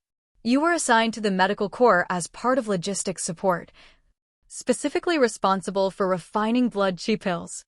Most soldiers were at bone-tempering level or below, creating enormous demand for blood qi pills. Medical corps personnel didn't go to the battlefield. Compared to soldiers fighting for their lives, you faced no mortal danger. Year 10. Your blood qi pill refinement success rate was so high you could complete daily quotas in just 2 hours. The army assigned you additional refinement tasks, including third-grade golden soar pills for wound treatment. You deeply understood the saying, the capable get endless work. Fortunately, the military covered all refinement materials, allowing you to improve your third-grade pill refining skills. After half a year of continuous golden soar pill refinement, your third-grade pill proficiency finally reached mastery. You had become a genuine third-grade pill refiner and planned to begin fourth-grade internal spirit pill refinement. Third-grade refiners weren't particularly remarkable in the Danxia sect, but were rare high-level talents in the medical corps. Pill refiners were scarce in the corps, with most struggling even with second-grade blood qi pills. Producing 6 or 7 pills per batch had them shouting, "This master has succeeded." Most medical corps personnel were ordinary physicians, the majority being non-cultivators. Refiners only made pills while physicians treated wounds. Most corps refiners knew no medicine, but you happened to be highly skilled, a result of the Danxia sect's special training system for direct disciples. This war's scale created enormous demand for physicians, necessitating lowered recruitment standards. Your group even included several veterinarians. These vets figured, if wounded soldiers dare take my prescriptions, they must know what they're doing.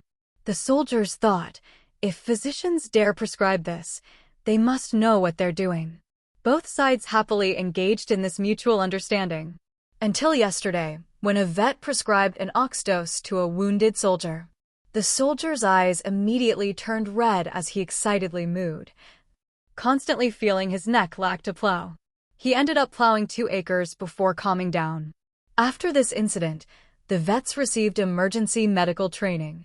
Their skills became barely adequate for minor wounds. During peak casualty periods, you sometimes assisted with treatments. Hu Zhangshuan eventually discovered your medical skills and put you in charge of a team. As an army staff officer second only to commanders, he had authority over medical corps assignments. He assigned you 3 refiners and 30 physicians. Normally, refiners and physicians operated separately, with refiners holding higher status. Compared to herbal medicine, pills worked faster and better. Just swallow one and return to duty the same day. Physicians often begged refiners for pills, but wartime demand meant limited supplies. Other teams prioritized severely wounded soldiers. But your group operated differently. Your high refinement efficiency eliminated shortages. Anyone brought before you received a healing pill without question. Those healed returned to battle roaring. Others stayed for more until full. Eventually, you developed muscle memory, feeding pills even to uninjured stretcher bearers. Your 3 refiners also improved dramatically under your guidance. 2 mediocre first-grade refiners became proper first grades, while another advanced from first to second grade. This freed more time for your cultivation. One day, while cultivating in your quarters, your true qi suddenly condensed. Your 9 condensations profound skill completed its 8th condensation. You sensed subtle internal changes, but couldn't determine if it was imagination. Finding nothing abnormal upon inspection, you frowned and temporarily set it aside. Taking out your pill furnace and materials, you prepared to begin internal spirit pill refinement. You had already reviewed Xia Huida's pill refining notes in advance. These pill refining notes were rather fragmented, unlike Xia Huida's true explanation of pill refining, which was systematic. But these scattered notes were more targeted and detailed. They provided you with great inspiration, especially several entries specifically explaining the practical refining of internal spirit pills. You studied them repeatedly for several days. You felt you had absorbed enough knowledge. You lit the pill furnace with a windproof lighter.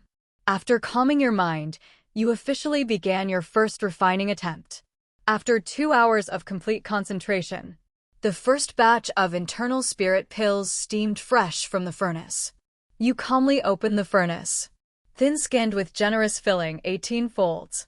10 failed pills lay quietly in the furnace. Without changing expression, you immediately began the second refining attempt. Your heart remained utterly calm. As long as your expectations were low enough, your mentality wouldn't be affected. 3 days later, you produced another 10 failed pills. You closed your eyes to rest, summarizing your failure experiences. You hadn't slept for 3 days and nights. Coupled with the extreme energy consumption of pill refining, you were utterly exhausted. You needed to sleep like the dead. Just as you were about to go inside to rest, the second-grade pill refiner under you found you. He said your group had run out of third-grade golden sore pills. Only you could refine third-grade pills. So you had to work overtime. Forcing yourself to stay alert, you set up the furnace to refine golden sore pills. Your usual yield for golden sore pills was 8. But today your state was peculiar. Although half asleep, you could clearly perceive the refining process. Every detail was infinitely magnified in your perception. In the end, this batch yielded 10 golden sore pills. Your third-grade pill refining technique had reached perfection. You were pleasantly surprised. But you steadied your mind, careful not to break this peculiar state. Maintaining this state, you refined 3 more batches of golden sore pills. The second-grade refiner hurried away with the pills. You didn't stop refining. Keeping this state, you began refining internal spirit pills. This time you already had a premonition. When opened, the furnace revealed 2 successfully refined internal spirit pills. Haha, as expected of me. You picked up the 2 pills, unable to put them down. Your 4th-grade pill refining technique had begun. These days of effort hadn't been wasted.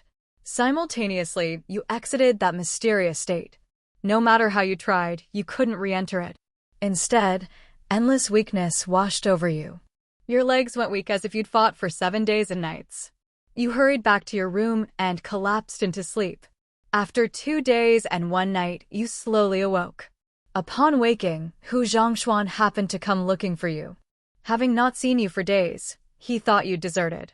Glancing at your furnace and seeing internal spirit pills, he was utterly shocked.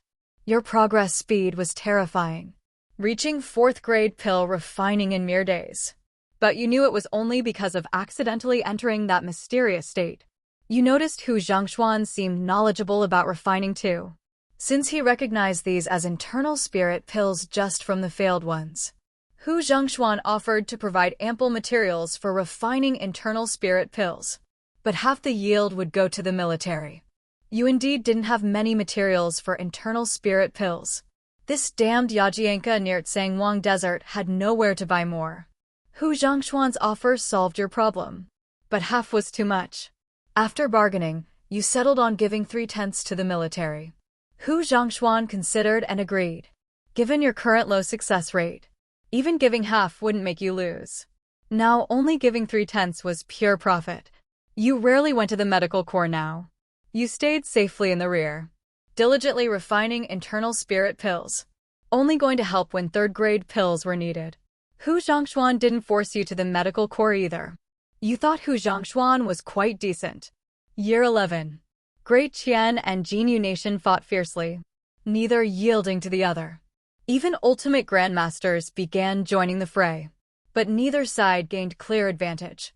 In ultimate grandmaster numbers, Jinyu held superiority.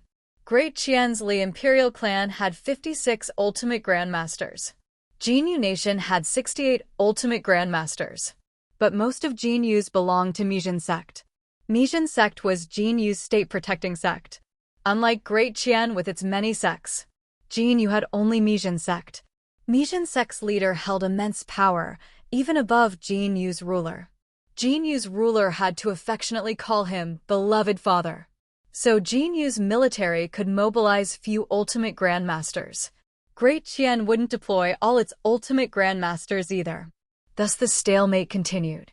This year, through constant practice, your internal spirit pill refining reached initial achievement. You could produce 4 pills per batch, enough for your daily cultivation needs. And all materials were provided by Hu Zhongshuan. The freeloading feeling was delightful. But you never re-entered that mysterious state from the first refining. You tried staying awake for days. Tried non-stop refining until mind-numb and disoriented. All useless. You gave up, planning to ask Xia Hueda later. With nobody paying attention. You didn't hide your cultivation, practicing openly. One day, while condensing true qi, you suddenly felt the world expand. You completed the 9th qi condensation. The surrounding world seemed changed. Clearer somehow. Yet upon closer inspection, no different. You'd vaguely felt this at the 8th condensation. Now the feeling intensified. You grew puzzled. Did compressing too much qi damage me? But you felt no discomfort. No immediate risk of exploding like a pressure cooker. Besides, worrying was pointless. You had no precedents to reference. Since Miao Liwu, creator of 9 condensations' profound skill, wasn't even born yet. Miao Liwu wouldn't be born until year 16. And you suspected he might never be born. Many events differed from last simulation. Like this war between nations that hadn't occurred before. But you decided to visit Willow Tree Village in year 14. That year's drought might starve Wei Xia and Miao Jiaya without your aid, ensuring Miao Liwu would never be born. You'd been at Yajianku for 2 years, during which combat intensity remained moderate. But recently, casualties surged dramatically. Hu Zhongshuan reassigned you to the medical corps. Many arriving wounded were gravely injured. Numerous missing limbs, high mortality. Hu Zhongshuan explained higher-grade martial artists were now extensively deployed. War intensity was escalating. Before this conflict, Great Qian and Jin Yu only skirmished, like stealing dogs or chickens. You didn't know why they now fought so fiercely. Asked Hu Zhongshuan. He gazed skyward at 45 degrees, mysteriously saying, "You'll know when you should know." You nearly slapped his damn face then. You hated such pretentious riddlers. Clenching your restless right hand, you suppressed the urge and continued conversing. Learned Bai Qin had been conscripted, arriving at Yajianka tomorrow. Apparently when conscripted, Bai Qin reacted swiftly, fleeing straight from the clinic's backyard. But his martial arts were too weak, caught quickly and forcibly returned. You sighed in relief. Close call, almost let that old bastard live comfortably. Hu Zhongshuan told you that when Bai Qin was captured. He immediately ratted you out. Bai Qin wailed dramatically that your medical skills were better than his, claiming you were like Hua Tuo reborn. Though he didn't actually know who Hua Tuo was.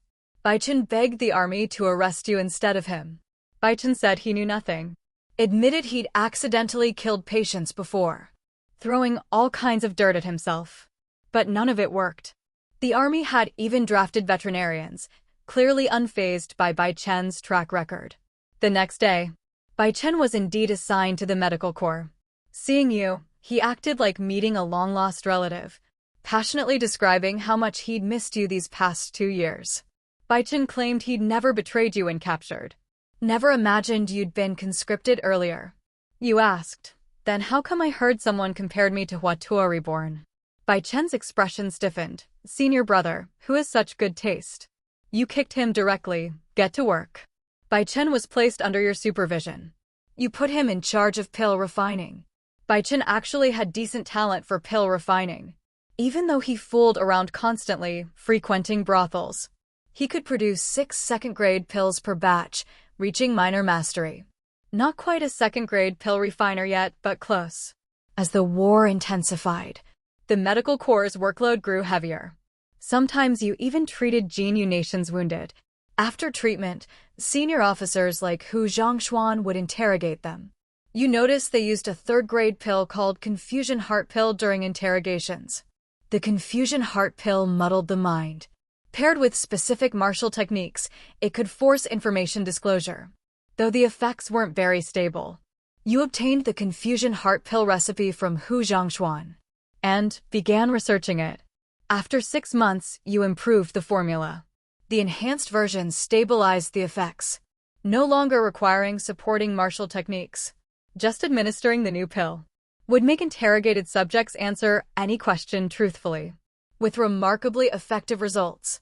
You named the improved version Truth-Seeking Pill, upgraded from 3rd grade to 4th grade. This breakthrough inspired you. You immediately gathered materials for internal spirit pills and started refining. 2 hours later, opening the furnace, 8 gleaming internal spirit pills shone brilliantly. You officially became a 4th grade pill refiner. You presented the truth-seeking pill to Hu Zhongshuan. After verification, he was thrilled, rushing over excitedly with endless praise. He said your truth-seeking pill would be adopted army-wide, then took you to meet Commander-in-Chief Ding Hanfei. Ding Hanfei, an ultimate grandmaster, commanded all forces at Yajianku. Ding Hanfei was equally pleased. Patting your shoulder, Zhao Taizhu, right? Excellent, excellent. Then turning to Hu Zhongshuan with a chuckle, your Danxia sect truly produces talent. You froze, hesitating, commander who is also from Danxia sect. Ding Hanfei looked surprised. Taizhu, you didn't know. You wanted to say you knew Jack's hit. Hu Zhongshuan had never mentioned it. Taizhu, I am indeed from Danxia sect, Hu Zhongshuan admitted. Before you could inquire further, Ding Hanfei interrupted. Taizhu, save the family reunion for later. You improved the confusion heart pill. What reward do you want? You considered martial techniques. Granted. Combat skills. Those too. Can I return to Danxia sect? That's a no. You rolled your eyes. What was the point then? Ultimately, you requested large quantities of internal spirit pill materials. All resulting pills would belong to you. Returning to the medical corps with Hu Zhongshuan, the two of you sat facing each other. You asked, Commander Hu, you're my martial uncle. Hu Zhongshuan nodded, yes. Everything suddenly made sense. No wonder Hu Zhongshuan had treated you favorably, providing internal spirit pill materials, allowing you to focus on pill refining. There had been this connection all along. You asked, Martial Uncle, what's the full story? Why are you in the army? Hu Zhongshuan hesitated, then explained. It turned out Hu Zhongshuan and Xia Huida were martial brothers, both trained at Danxia sect in their youth. They had a junior martial sister. Predictably, both fell for her. Predictably, she loved them both. Then came an accident during a training excursion. They encountered a master, who severely wounded all three. They barely escaped. But the junior sister never regained consciousness. Not dead, just completely paralyzed. Like Snow White after the poisoned apple. Though Hu and Xia eventually avenged her, she never woke up. Countless pills and treatments failed. Even the previous Danxia sect leader couldn't help. Gradually, Hu Zhongshuan and Xia Huida diverged. Hu Zhongshuan believed medicine couldn't save her. So he left Danxia sect, dedicated himself wholly to martial arts, aiming for the pinnacle, to awaken her with ultimate martial power, while Xia Huida kept faith in medical solutions, remaining at Danxia sect, obsessively researching theories, studying human anatomy, especially female physiology. You suddenly recalled catching Xia Huida leaving a brothel. You sighed, misjudged Shifu. He really was conducting academic research. I also go for academic research, Bai Chen chimed in. You turned. When the fuck did you get here? Right after both fell for her, Bai Chen recalled. You nodded, then I don't need to recap. Hu Zhongshuan, could you show some respect? Bai Chen asked, Martial Uncle, how exactly are you planning to wake her? You answered passionately, Martial Uncle aims for Martial Arts Summit. To surpass Ultimate Grandmaster. To reach uncharted realms where life and death can be reversed, Reinoi. Bai Chen turned to Hu Zhongshuan. So, succeeded yet? Veins bulged on Hu Zhongshuan's forehead. Still just a Grandmaster. Not even Ultimate Grandmaster. Of course he hadn't. Seeing Hu Zhongshuan's distress, you smacked Bai Chen's head. Stop face-to-face provoking. Bai Chen shut up sulkily. You soothed Hu Zhongshuan. Martial Uncle, Bai Chen's just a 40-something brothel-haunting child. Ignore him. Hu Zhongshuan waved dismissively. You asked the key question, Martial Uncle, How's my martial aunt, who's also my martial uncle's wife? Before Hu Zhongshuan could respond, boom! A massive explosion rocked the medical corps. Screams and shouts erupted outside. Enemy attack! Enemy attack! Assemble! Defensive positions! Hu Zhongshuan shot out instantly. You teleported outside using movement techniques to assess the situation. When you rushed out, you saw over a dozen figures floating in the sky. They all wore identical dark red robes that billowed dramatically in the wind. Every single one was from the Mijin sect. Fuck. Ultimate Grandmasters. A dozen of them. You didn't dare look for more than a second before turning to flee. Jokes were fine in normal times, but when facing flying warriors, you didn't mess around. The residual shockwaves from these ultimate grandmasters fighting at full strength could pulverize you. You retreated frantically against the crowd's flow. Baichen only now came running up, curiously pushing forward with the crowd to see what was happening. What the hell are you staring at? Run. You grabbed and dragged him away. Stumbling from your pole, Baichen saw your extreme reaction and stopped resisting. His face pale with panic, he fled with you. Senior brother, what's happening? A dozen Mijin sect ultimate grandmasters showed up, absolute nightmare fuel. Realizing the severity, Baichen's face drained of color. At his late-stage skin refining level, he'd be like paper against ultimate grandmasters. The two of you kept retreating far away. Desertion charges were the least of your concerns now. Survival came first. Only after putting over Tuli between yourselves and the scene did you dare glance back. You saw 8 or 9 figures rising from Great Qian's side, but neither group engaged, seemingly waiting for something. More ultimate grandmasters kept arriving from all directions. This battle would be earth-shaking. Still feeling unsafe, you continued retreating. Baichen panted after you, that you weren't even using your full movement technique to accommodate him. The poor guy was practically coughing up his lungs trying to keep up. Then you noticed an ultimate grandmaster flying toward Yajianku, a gentle-looking woman in black robes strangely carrying a young girl who clearly couldn't fly herself. Your scalp prickled when you recognized the girl. Wan Qingwan. You'd encountered that deranged woman again. The black-robed lady must be Yan Jixue, leader of the extermination sect. In your third simulation, Yan Jixue had killed herself at Wan Qingwan's request, yet now they seemed perfectly harmonious.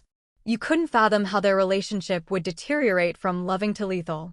Wanting nothing to do with the extermination sect's madness, you lowered your head and hurried away to avoid eye contact. Shit. No.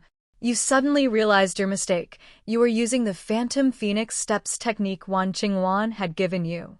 Looking up confirmed your fears. Wan Qingwan was staring directly at you from above, tilting her head in puzzlement. Screw this. Abandoning caution, you unleashed your full speed. If you could just escape into some remote mountains, no one would ever find you. Baichen quickly became a distant speck as you vanished in a series of flickers. The wheezing Baichen tried calling after you, but his throat was too parched. Seeing he couldn't catch up, he stopped to gasp for air. Since the dozens of ultimate grandmasters were just posturing without fighting, he wasn't in immediate danger.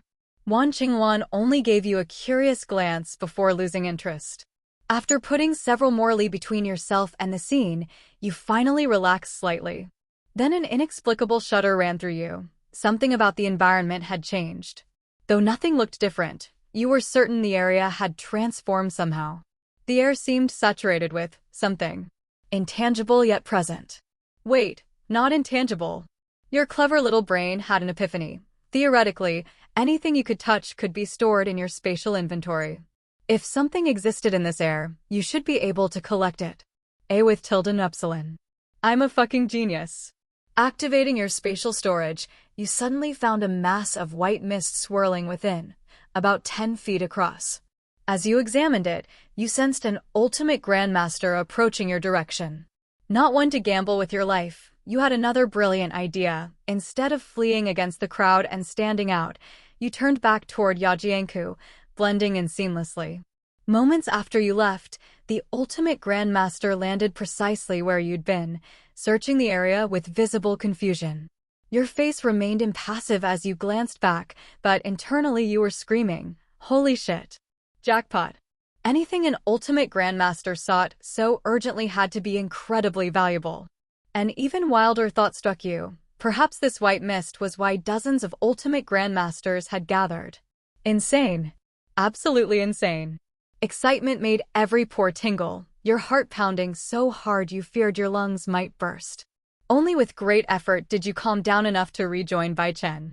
Touched by your return, Bai Chen gasped, "Senior brother. You came back for me." No words needed. True brotherhood. Wait, why are we going back? To find Uncle Hu for protection, you half-lied. In this chaos, Bai Chen at his skin refining level wouldn't dare travel alone. He quickly followed. Soon you located Hu Zhongshuan. "Are you two all right?" he asked. "Fine, Uncle." "What's happening up there?" you asked, gazing at the gathered ultimate grandmasters. "Remember when you asked why we're fighting this war?" "You're about to find out," Hu Zhongshuan replied, his barely contained anticipation making even his body tremble slightly. Seeing such intense emotion from a peak grandmaster surprised you, though you remained silent. The sky now held 70 to 80 ultimate grandmasters in tense standoff, their overwhelming auras pressing down like divine judgment. Hundreds of thousands of soldiers below watched in awed reverence. Yan Jishua floated among them, her black robes contrasting with her perpetually gentle smile. Wan Qingwan was nowhere to be seen. You counted carefully, 46 ultimate grandmasters for Jin Yu Nation versus Great Qian's 44. Notably, Great Qian's forces included non-imperial supporters like Yan Jishua from the Extermination Sect and 2 representatives from Sword Establishment Pavilion, though Lin Jingji was absent. Suddenly, murmurs spread through the crowd as all ultimate grandmasters turned toward the southeast. 2 more figures approached, one elegantly confident, clearly Lin Jingji, the other radiating such domineering majesty that even Lin Jingji seemed insignificant by comparison. Most eyes locked onto this imposing figure. Hu Zhongshuan gasped, "He actually came." "Who's that, Uncle?" "Looks impressive," you asked. In hushed tones, Hu Zhongshuan answered, "The current emperor of Great Qian, Emperor Xuanwu, Lian Long." Lian Long.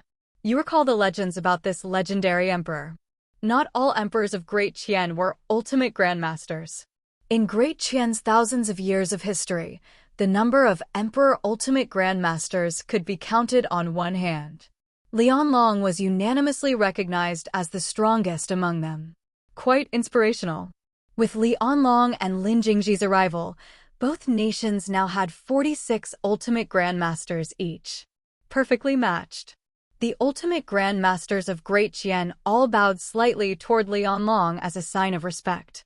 The hundreds of thousands of Great Qian soldiers kneeling on the ground erupted in thunderous cries. "Long live your majesty! Your majesty! Majesty! Stai!"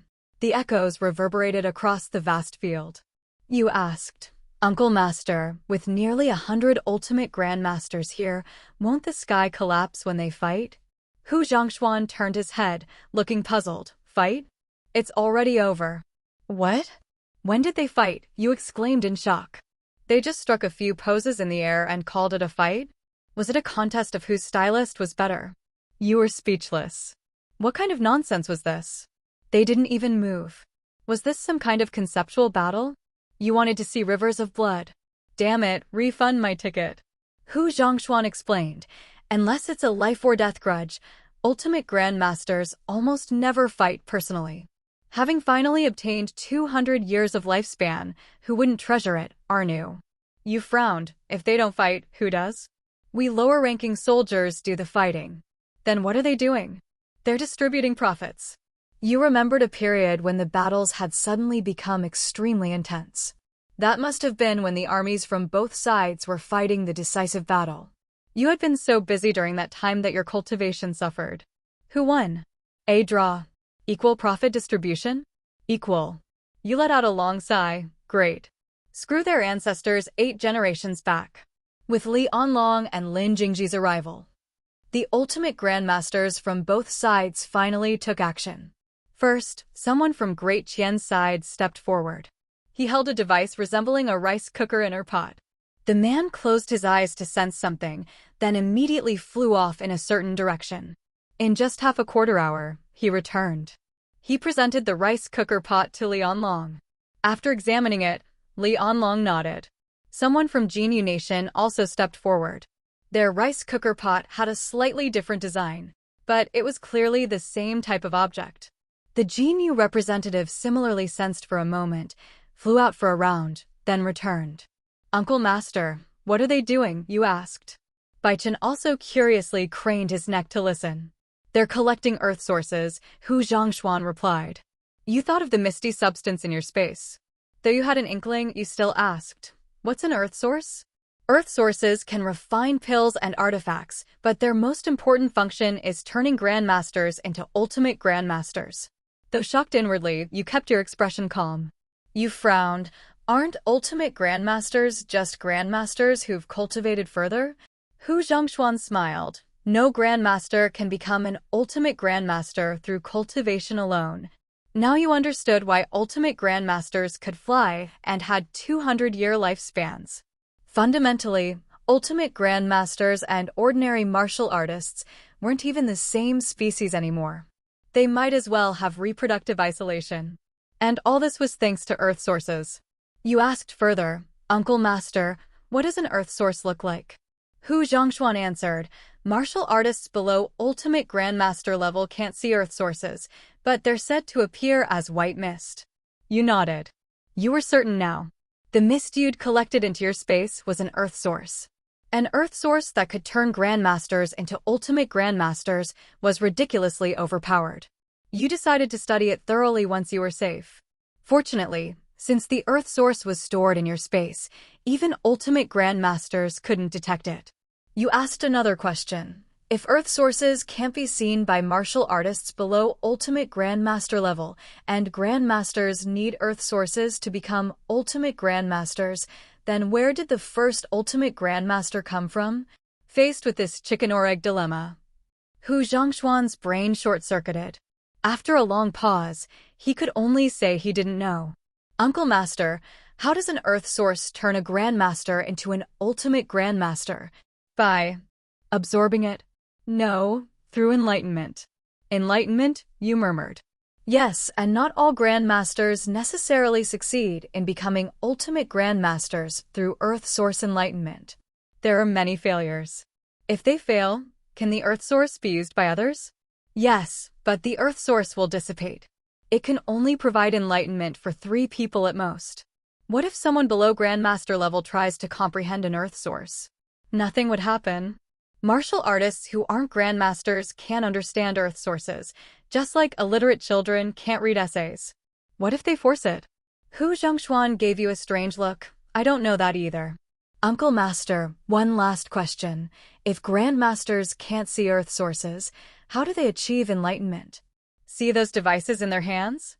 You looked at the 2 rice cooker pots and nodded. "There's a matching device for sensing earth sources, all made by ultimate grandmasters." Hu Zhongshuan then told you much more about earth sources. They appeared randomly in time and location, though their approximate emergence range could be predicted beforehand. This time, the ultimate grandmasters had deduced earth sources would appear at Yajianku, which was why both nations' ultimate grandmasters had gathered here. The ultimate grandmasters from both nations continued collecting earth sources. In the end, each side's representatives made 6 trips, meaning each side collected 6 earth sources. After the collection concluded, the ultimate grandmasters departed without lingering, flying off in all directions. Yajianku's commander-in-chief Ding Hanfei also descended to the military tent. Hu Zhongshuan beside you looked exhilarated. Without even speaking to you, he hurried into the tent. You and Baichen exchanged glances before returning to the medical corps. What was supposed to be an earth-shattering battle between ultimate grandmasters had ended so anticlimactically. The next day, after treating the wounded, you and Baichen stepped out of the medical corps for a break. The 2 of you squatted by a wall chatting, each with a Zhanghua cigarette in your mouth.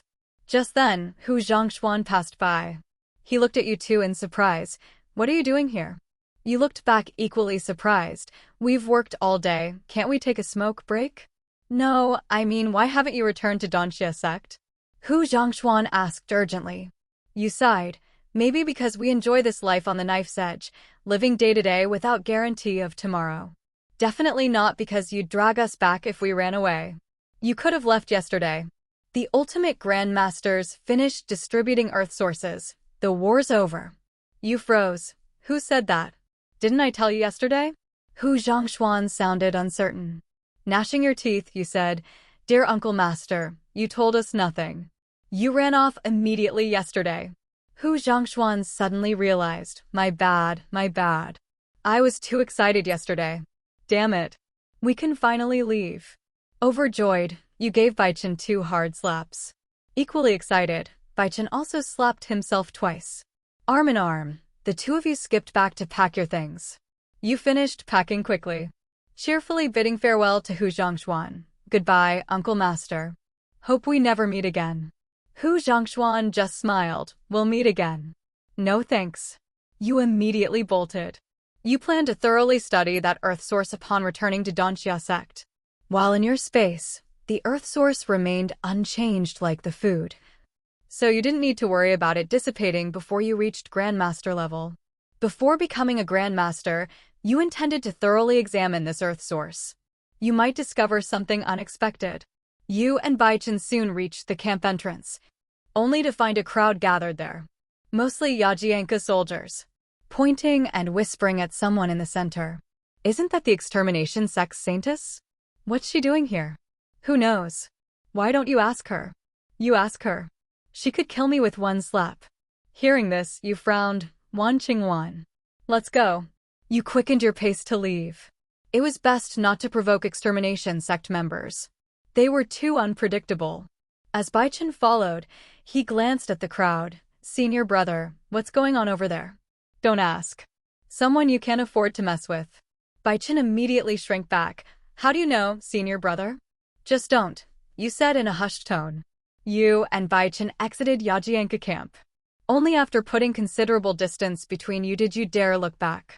You saw Wan Qingwan standing alone at the camp entrance, her delicate face scrunched up as she looked outside, appearing torn between wanting to leave and being too afraid to step forward. She tentatively tried several times, but couldn't bring herself to cross that line. The surrounding soldiers watched her curiously, but none dared approach due to the extermination sect's fearsome reputation. Then Wan Qingwan noticed you watching. Your eyes met directly. Looking at you, she seemed to recognize you as the one who'd used Phantom Phoenix steps yesterday. Wan Qingwan didn't speak, just quietly observed you. She looked pitifully beautiful, her exquisite face clouded with worry, seemingly fearful of her surroundings. You stood watching for a long moment before finally gritting your teeth. I'm always too soft-hearted. You strode over and naturally took Wan Qingwan's hand as if you'd done it 1,000 times before. What are you doing outside with your fearful personality? You scolded in a low voice. Wan Qingwan stared at you in shock, even forgetting to withdraw her hand. How do you know about my cultivation technique? Her face was full of astonishment. This secret was known only to herself and Yan Jixue. You grinned. Guess. Wan Qingwan's already fearful expression grew even more panicked. She stood frozen in place, not daring to move. However, after decades of interaction in previous simulations, you were intimately familiar with her fearful personality. You barked sharply, "I'll protect you for today. After that, you're free to go. Don't be ungrateful." Your words hardly sounded like protection. Wan Qingwan trembled, her delicate face scrunching up as if about to cry. Without another word, you simply grabbed her and dragged her along. Though only at late-stage marrow washing, your combat strength rivaled peak essence refining. Wan Qingwan was currently only at peak organ fortifying, no match for you at all. Unlike the third simulation where she had always been several cultivation levels above you. The hunter has become the hunted, you thought as you led Wan Qingwan away from the Yajianku military camp. Baichen saw you returning with a beautiful woman and hurried over. He looked at Wan Qingwan, then back at you in surprise. Senior brother, is this how you pick up women? Just grab one off the street. Too lazy to explain, you simply scowled. Shut your trap, old chatterbox. The bullied Baichen immediately closed his mouth. The three of you headed southeast toward the Donxia sect. Yajianku was about 10 days' journey from Donxia. Only after half a day of dragging Wan Qingwan along did you think to ask her original destination. She said she'd been heading to the Dragon Gate in northwest of Tsangwang Desert. You froze awkwardly. You dragged her in nearly the opposite direction. Nothing urgent at Dragon Gate Inn, right? You asked. Wan Qingwan glanced at you. Not urgent. Good enough. You took her hand again and continued walking. As she looked at your clasped hands, the resistance in her eyes lessened considerably. Your heavenly desire, formless technique cultivation, gave her an inexplicable sense of familiarity. Bai Chen trailed behind, muttering as he watched your back, "No wonder he never visits brothels, just takes what he wants from the streets. No class." He secretly vowed to cultivate harder until he too could snatch people openly without consequence. By evening, as darkness fell, the three of you checked into an inn, you sharing a room with Wan Qingwan for protection, absolutely no other intentions, while Bai Chen had his own. Should any improper thoughts arise, Mei Xiaotai you immediately meet misfortune. That night, you emerged hand in hand with Wan Qingwan to invite Bai Chen to the night market. After prolonged knocking revealed his absence, you assumed the old lecher had gone brothel hopping again. So just the two of you went. The night market street blazed with lantern light, alive with shouting vendors, crying children, and laughing patrons. You bought numerous snacks, all Wan Qingwan's favorites, as you knew her tastes intimately. She nibbled at each treat in turn, her small mouth glistening with oil, overwhelmed by the abundance. Good, you asked, smiling. Delicious, she replied, her first relaxed smile all day. Spotting fried glutinous rice balls, a shared favorite, you released Wan Qingwan to make the purchase. After paying, you sensed her bouncing over behind you. Without turning, you simply reached back. Wan Qingwan naturally placed her hand in yours without a second thought. She was growing dependent on you. Back at the inn, you let Wan Qingwan take the bed while you sat cross-legged on a chair to cultivate. Stuck at late-stage marrow washing for some time, you could feel the thin barrier to peak marrow washing breakthrough was imminent. As a qualified fourth-grade pill refiner, you now had ample internal spirit pills. You resumed your old heroic pill-popping ways, stuffing them into your mouth by the handful, treating them like meals. This reckless consumption left Wan Qingwan wide-eyed with shock as she lay watching from the bed until sleep overtook her. The room filled with Wan Qingwan's kitten-soft breathing as you continued cultivating through the night. Then, boom, an internal detonation at midnight startled Wan Qingwan awake. She sat bolt upright, staring as vast quantities of liquefied true qi raged within you like tidal waves against a dam. You'd broken through to peak marrow washing. Combined with your previous ninefold true qi condensation, you were terrifyingly strong now. Even facing someone 3 major realms higher at initial dragon transformation stage, you'd dare confront them. Whether you could win was another matter, but you had the confidence now. Wonder if I can take that expert by Duanqian's side now. You mused. Based on prior deductions, that expert was at least dragon transformation. Still not stable enough, can't get cocky, you reminded yourself. Noticing Wan Qingwan gaping at you with her rosy little mouth agape, you teased, what? Never seen a handsome devil breakthrough before. Why, you're only peak marrow washing, she stammered, having sensed your cultivation level during the breakthrough. Yeah, got a problem. Her beautiful eyes shone with disbelief. Though a full major realm above you at peak organ fortifying, she'd been utterly helpless against you earlier. Unable to sense your cultivation before, she'd assumed you were at least essence refining, never imagining you were just some piddling marrow-washing martial artist. The revelation left her speechless. Finally, she managed sincere praise. You're amazing.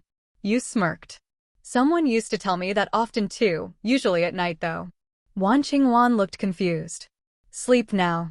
Won't wake you again, you said, assembling a makeshift bed from chairs before drifting off.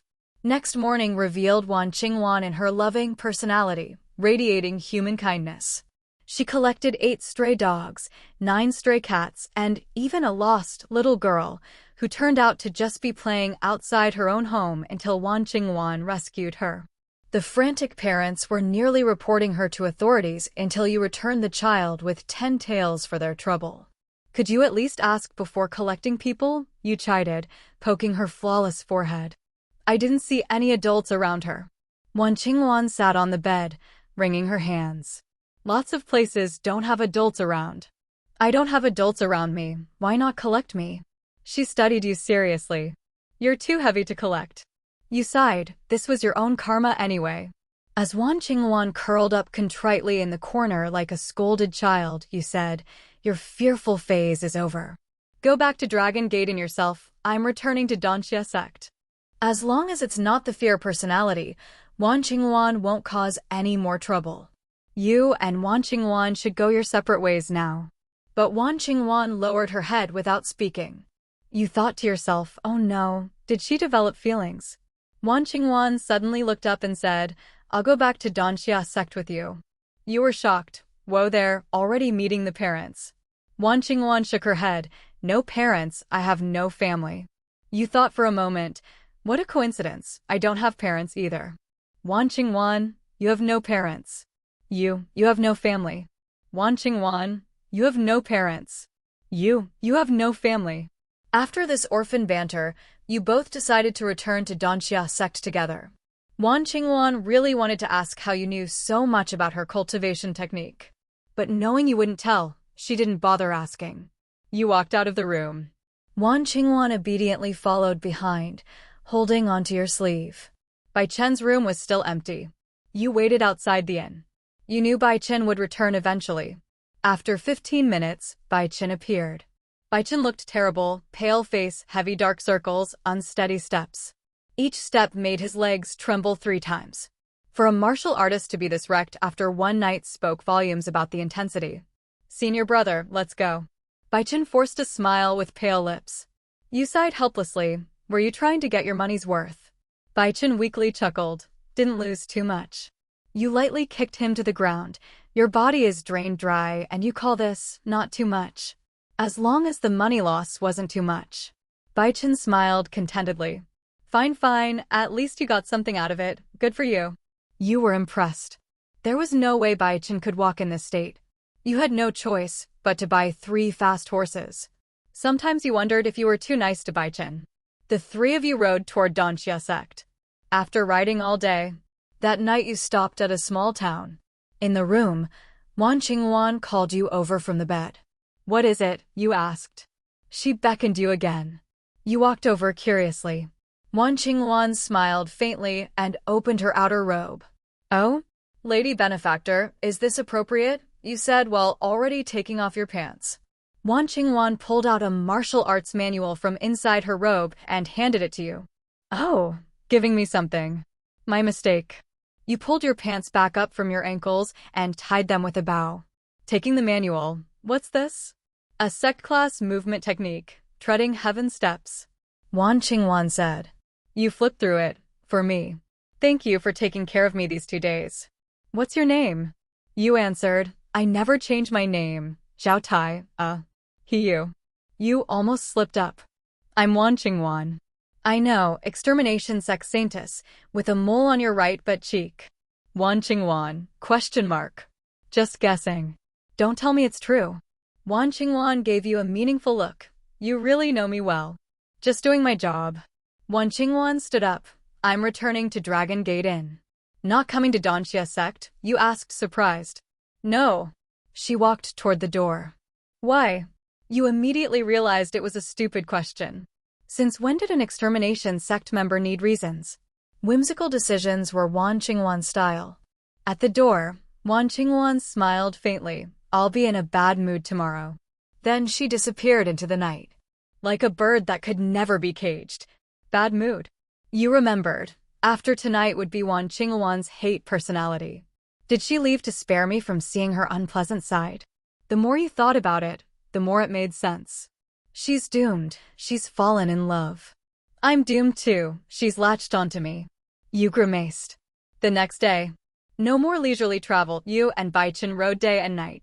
You wanted to return to Danxia sect quickly to study the earth source. And ask Xia Huida about that mysterious state during pill refining. Plus there was juicy gossip you and Bai Chen were dying to know. What ultimately happened between Xia Huida, Hu Zhongshuan, and their junior martial sister? After 3 days and nights of hard riding, you finally returned to Danxia sect, back where it all began. Bai Chen immediately went to Spring Blossom Pavilion to see his old flame. You went to Xia Huida's courtyard, but found Xia Huida and other elders hadn't returned. Only ordinary disciples were back. You learned the sect leader and elders were summoned somewhere for 2 to 3 months. So you returned to your own courtyard. You began studying the Earth Source, focusing your consciousness into the simulation space. You carefully sensed the Earth Source. Your consciousness licked and probed its surface, like examining an amber giraffe. After 5 days of this, you gained nothing. To you, it was just an ordinary white mist. Do I really need to reach Grandmaster level to understand it? Unwilling to give up, you tried 3 more days, finally admitting defeat. My apologies for bothering you. You realized you'd overestimated yourself. Giving up on the Earth Source for now, you turned to cultivation. With the elders gone, you could train freely. No need to hide your true strength. You took out the Treading Heaven Steps manual, a sect-class movement technique. You'd coveted this for so long. Too bad Danxia sect focused on pills, not martial arts. So they lacked such treasures. Your martial talent was now considerable. Even among the 5 great sects and 3 demon cults, you might not be top disciple material, but were definitely second tier. So learning Treading Heaven Steps wasn't too difficult. You began practicing immediately. 2 months later, year 13. Wind swirled fallen leaves in your courtyard, humming. Your feet seemed to find invisible support. Hands behind your back, you stood perfectly straight in midair. You maintained this for 4 breaths before slowly descending, landing excitedly, so this is what flying feels like. Treading Heaven Steps only allows you to stand suspended in midair at the entry level. If cultivated to perfection, would it really let me fly? Flying is something only an ultimate grandmaster can achieve. How could that be? You chuckle wickedly. But then you suddenly recall that back then, Wan Qingwan was still being carried while flying by Yan Jixue. Wan Qingwan definitely could not fly on her own. Moreover, Wan Qingwan had most likely already cultivated Treading Heaven Steps to perfection. That means Treading Heaven Steps cannot truly make you fly. You guess that the higher the proficiency, the longer one can hover in the air. That makes sense. If martial arts could let you fly at will, how could they maintain the prestige of an ultimate grandmaster? You continue immersing yourself in cultivation. You spend 10 days bringing Heavenly Desire formless technique to the peak of marrow washing. Your next goal is the organ fortifying stage. Just as you intend to take some internal spirit pills to refresh yourself, a disciple arrives to inform you that Xia Huida wants to see you. Only then do you realize Xia Huida has returned. You go to meet Xia Huida. The Danxia sect leader Deng Rusong is also there. Xia Huida greets you happily. Taizhu, I heard you have become a 4th grade pill refiner? Yes, master. Just lucky, just lucky. Good. Worthy of being my disciple. Deng Rusong deliberately adds, worthy of being a disciple of our Danxia sect. Xia Huida snaps back, senior brother. Do you always have to argue with me to feel better? Deng Rusong laughs. I'm just praising our sect's disciple. What's wrong with that? Xia Huida snorts lightly. I'm not talking to you. Both Xia Huida and Deng Rusong appear to be in good spirits. You ask, Master, you didn't call me here just for this, right? Xia Huida hesitates. Hu Zhangxuan has told you about my junior martial sister's situation, hasn't he? He told me everything. Xia Huida nods. Follow me. Xia Huida and Deng Rusong lead you to an underground secret chamber secured with multiple door locks. The chamber is spacious and bright, lacking any of the typical darkness of underground rooms. It is evident that it has been carefully arranged and maintained. In the center of the chamber lies a cold jade bed, upon which rests a breathtaking woman dressed in white, her expression gentle. Her eyes are tightly closed, completely still. Only the rhythmic rise and fall of her abdomen shows she is alive. You already guess who she is. Xia Huida confirms that this is his and Hu Zhangxuan's junior martial sister, Wan Shu. Xia Huida also explains that the entire Danxia sect's deployment to support the front line was part of a deal.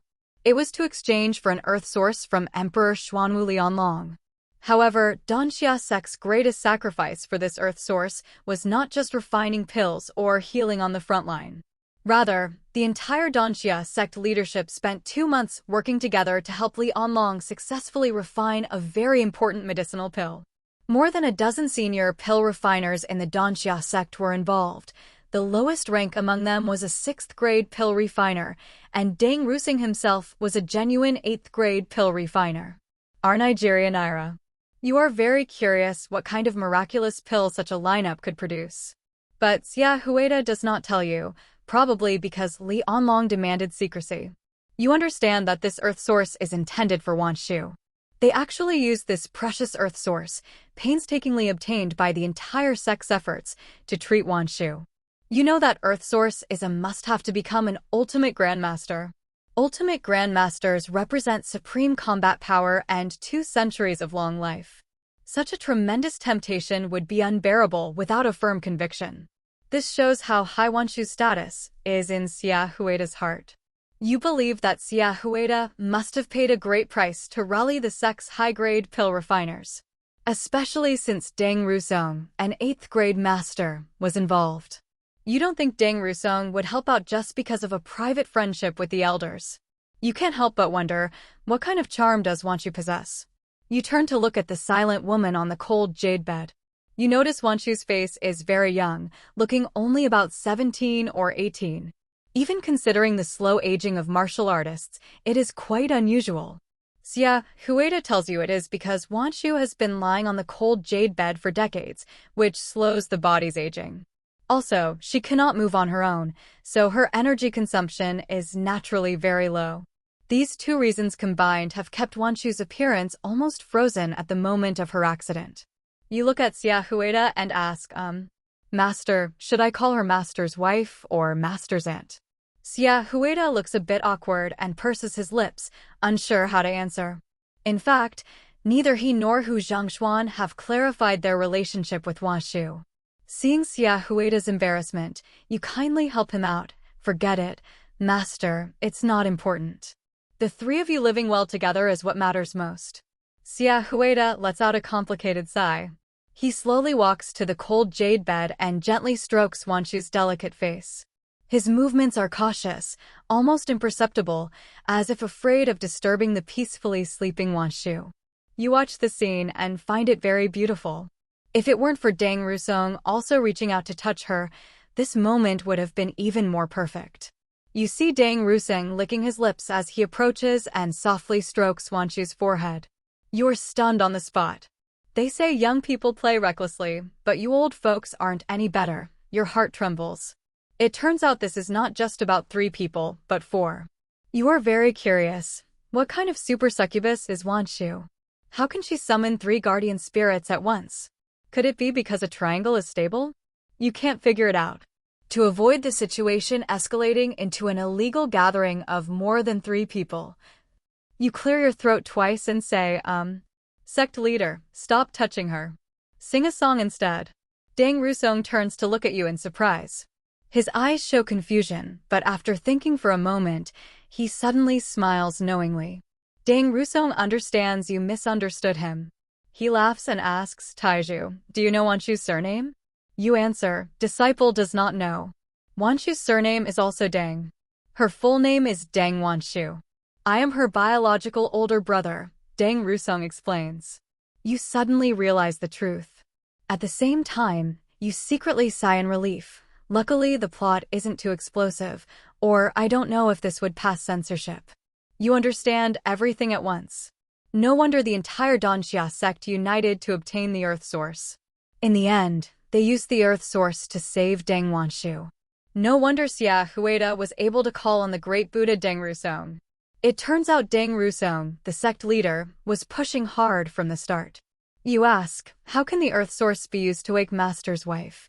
You decide that from now on, in front of Xia Huida, you will call Deng Wanshu Master's wife, and in front of Hu Zhangxuan, you will call her Master's aunt. This way, you can keep the balance and offend no one.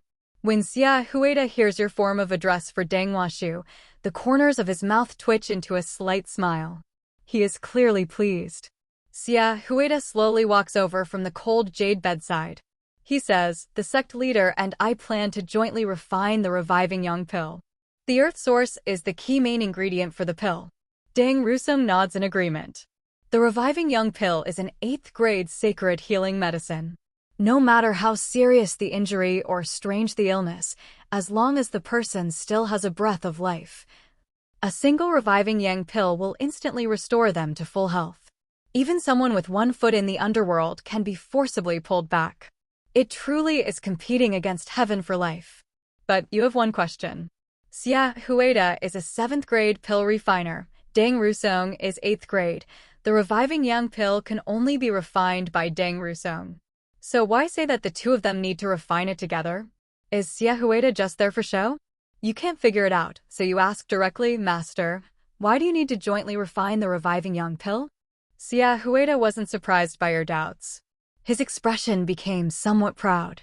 Then Xia Huida slowly explained, because the key ingredient of the reviving yang pill is Earth Source, but only ultimate grandmasters can perceive Earth Source. Sect leader is merely a grandmaster and cannot directly integrate Earth Source into the pill. That crucial step requires my participation. You sized up Xia Huida skeptically. You remembered Xia Huida was only at peak essence refining. In an actual fight, he couldn't even defeat you. You couldn't understand why Xia Huida was claiming capabilities belonging to ultimate grandmasters. Even boasting should have its limits. Xia Huida noticed your confusion.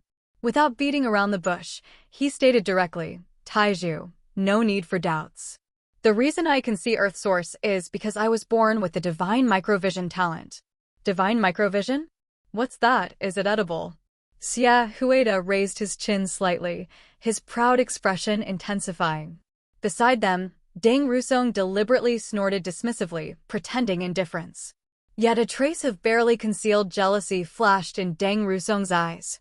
Xia Huida purposefully glanced at Dang Rusong's jealous expression before smiling contentedly. Only then did he explain to you, divine microvision is a mystical state. When entering this state during pill refinement, it's like receiving divine assistance. The success rate becomes extremely high. Mystical state? You recalled your experience at Yajianku when you first successfully refined internal spirit pills. You had entered such a mystical state. Could that have been divine microvision? You wondered silently. Keeping your composure, you continued questioning, what does this have to do with Earth Source? Xia Huida continued, divine microvision has 2 even more important functions. One is detecting Earth Source. That's why my participation is essential for refining the reviving young pill. You were inwardly shocked. If that state you experienced was indeed divine microvision, then couldn't you attempt to comprehend Earth Source yourself? Your heart raced with excitement. Suppressing your enthusiasm, you kept asking diligently, couldn't we just find an ultimate grandmaster to complete this step? Xia Huida patiently explained, Great Qian has no ultimate grandmaster pill refiners. A regular ultimate grandmaster couldn't assist in refining the reviving young pill. You nodded. This logic was airtight. Master, you said divine microvision has 2 important functions. What's the other one? Xia Huida smirked mysteriously, as if he'd been waiting for this question. Dropping all pretense, his entire demeanor radiated confidence, his chest puffed out so far it could rest on the table. Unconcealed jealousy flashed in Dang Rusing's eyes. Xia Huida declared proudly, only pill refiners with divine microvision talent can become 9th grade pill refiners. His aura instantly transformed into one of supreme confidence and dominance.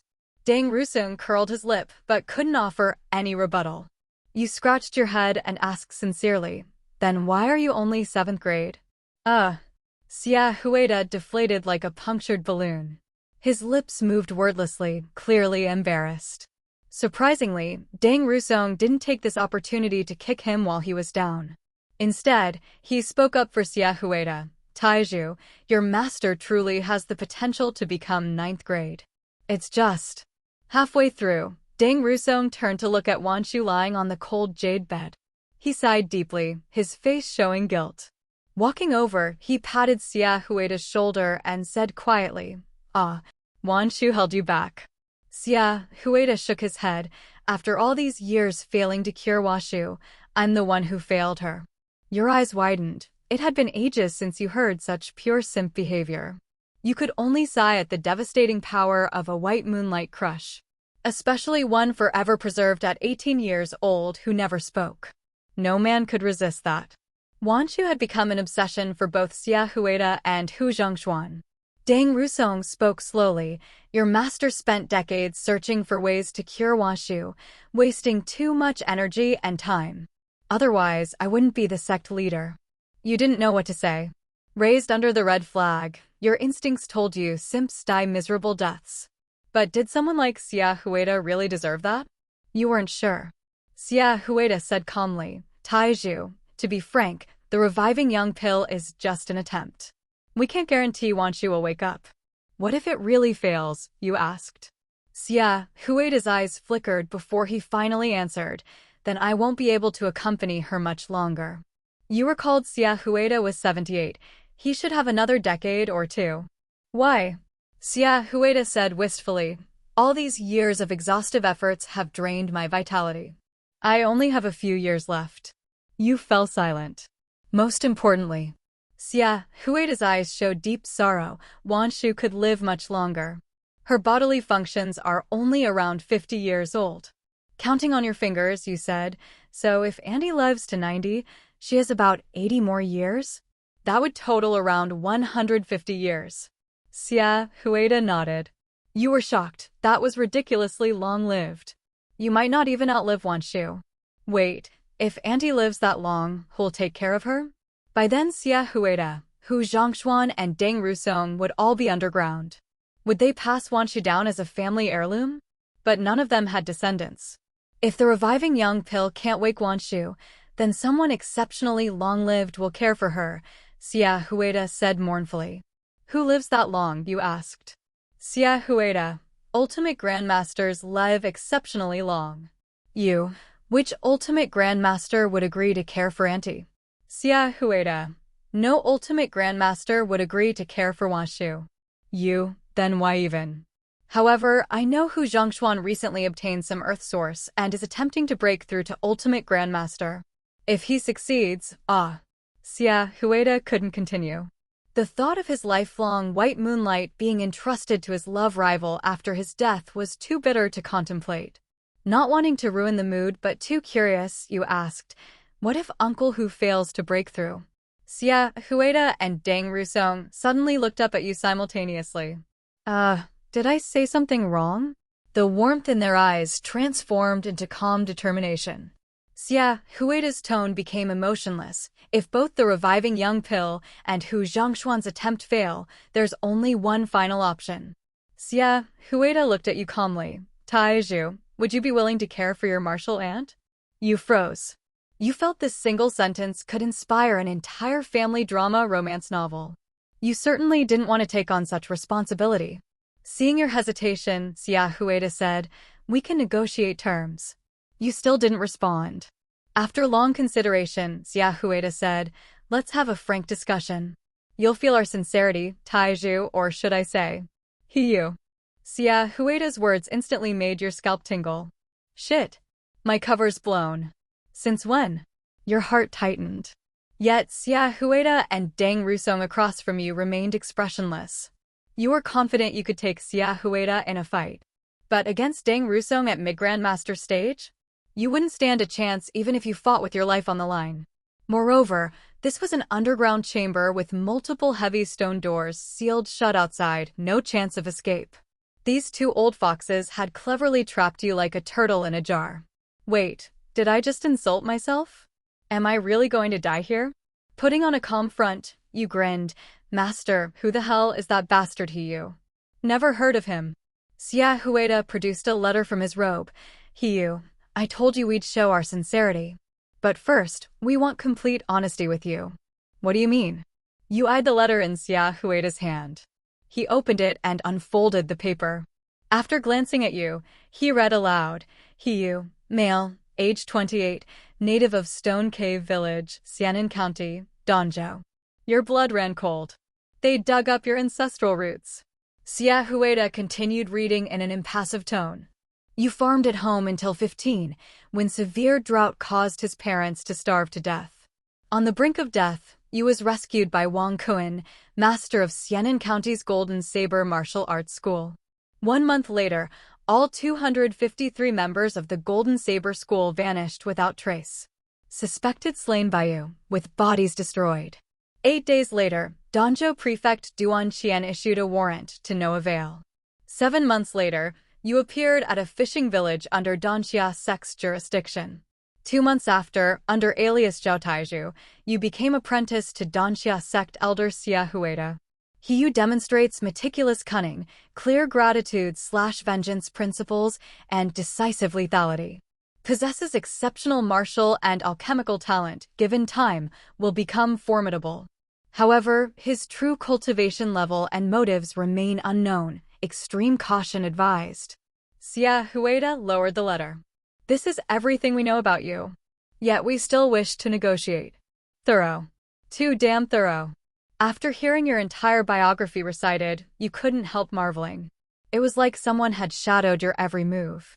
Except for those 7 months hiding in wilderness.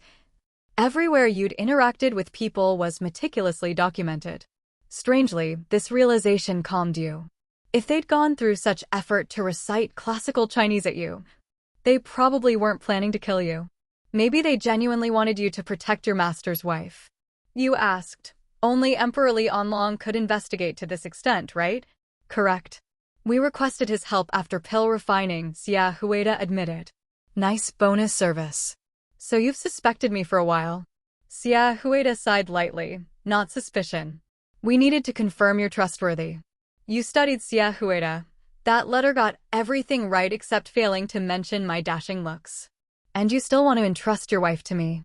After years as your master, I'm certain of one thing, your clear gratitude/vengeance principles. I've only ever shown you kindness. Your past doesn't concern me, Ono BS. You recalled Xia Huida's meticulous alchemy guidance, even gifting you his accumulated pill recipes and notes. At the time, you thought he was preparing for death. Turns out he was building credit in advance. Regardless of his intentions, you genuinely benefited. Apart from the background check being slightly intrusive, Xia Huida had indeed only helped you. And background checks weren't unusual. Even small companies in your hometown would harass former colleagues for references. Was it unreasonable for Xia Huida to investigate before entrusting his life's greatest concern? Not at all. You alternated glances between Xia Huida and Deng Rusong. What's your actual offer? Seeing you soften, Xia Huida said earnestly. Beyond standard disciple privileges, Danxia sect will supply all your cultivation pills. We'll also grant you a sect-classified cultivation method or equivalent martial technique. You nodded slightly. The offer was objectively generous, but not particularly tempting for you. Your internal spirit pills already met your needs. While you couldn't yet refine 6th grade essence pills needed post-dragon transformation. That breakthrough was distant anyway. You'd surely reach 6th grade alchemist level by then. The sect-classified techniques were appealing though. Overall, Xia Huida's terms were merely decent. Your expression remained neutral. Deng Rusing's stern face grew taut with disapproval. Your infiltration clearly bothered him. But Xia Huida's endorsement kept him silent. However, refusal would transform you from valued disciple to dangerous infiltrator. And Deng Rusong would undoubtedly kill you. Though you died many times before. You preferred living longer to strengthen yourself against Duan Qian. Their current negotiation in a sealed chamber angered you. Glancing at the massive stone doors behind you, you said coolly, "What if I still refuse?" Deng Rusing's expression darkened further. You met his gaze fearlessly. Death? Been there, done that. Besides, suicide would prevent capture and torture. Even an ultimate grandmaster couldn't stop you. Xia Huida sighed. Tai. I never intended you harm. You remained silent. I investigated only to eliminate barriers between us. Otherwise I wouldn't have revealed this. Xia Huida continued, refusal won't bring consequences. Rumble. The massive stone doors slowly opened behind you. Sunlight flooded the chamber. Xia Huida looked at you. You're free to leave. You gazed at the offered freedom. eyes flickering with thought. After a long pause, you flashed a bright smile. Master, I've always yielded to kindness, not coercion. Rest assured, I'll protect Master's wife properly. Hee. Deng Rusing's expression relaxed. Xia Huida exchanged a glance with him and also revealed a relieved smile. The atmosphere between them became harmonious and joyful once more, almost as if they wanted to gather together to make dumplings. Truth be told, you had carefully considered the situation earlier. Now that your secret identity was exposed and everyone had laid their cards on the table, you could actually stay openly at Danxia sect to continue your medicinal cultivation. There were no irreconcilable conflicts between you all. You had never done anything to betray Danxia sect or gone seeking other wild sections. Xia, Hueda, and the others hadn't caused you any real harm either. They'd just been a bit loud when reciting classical texts to you earlier.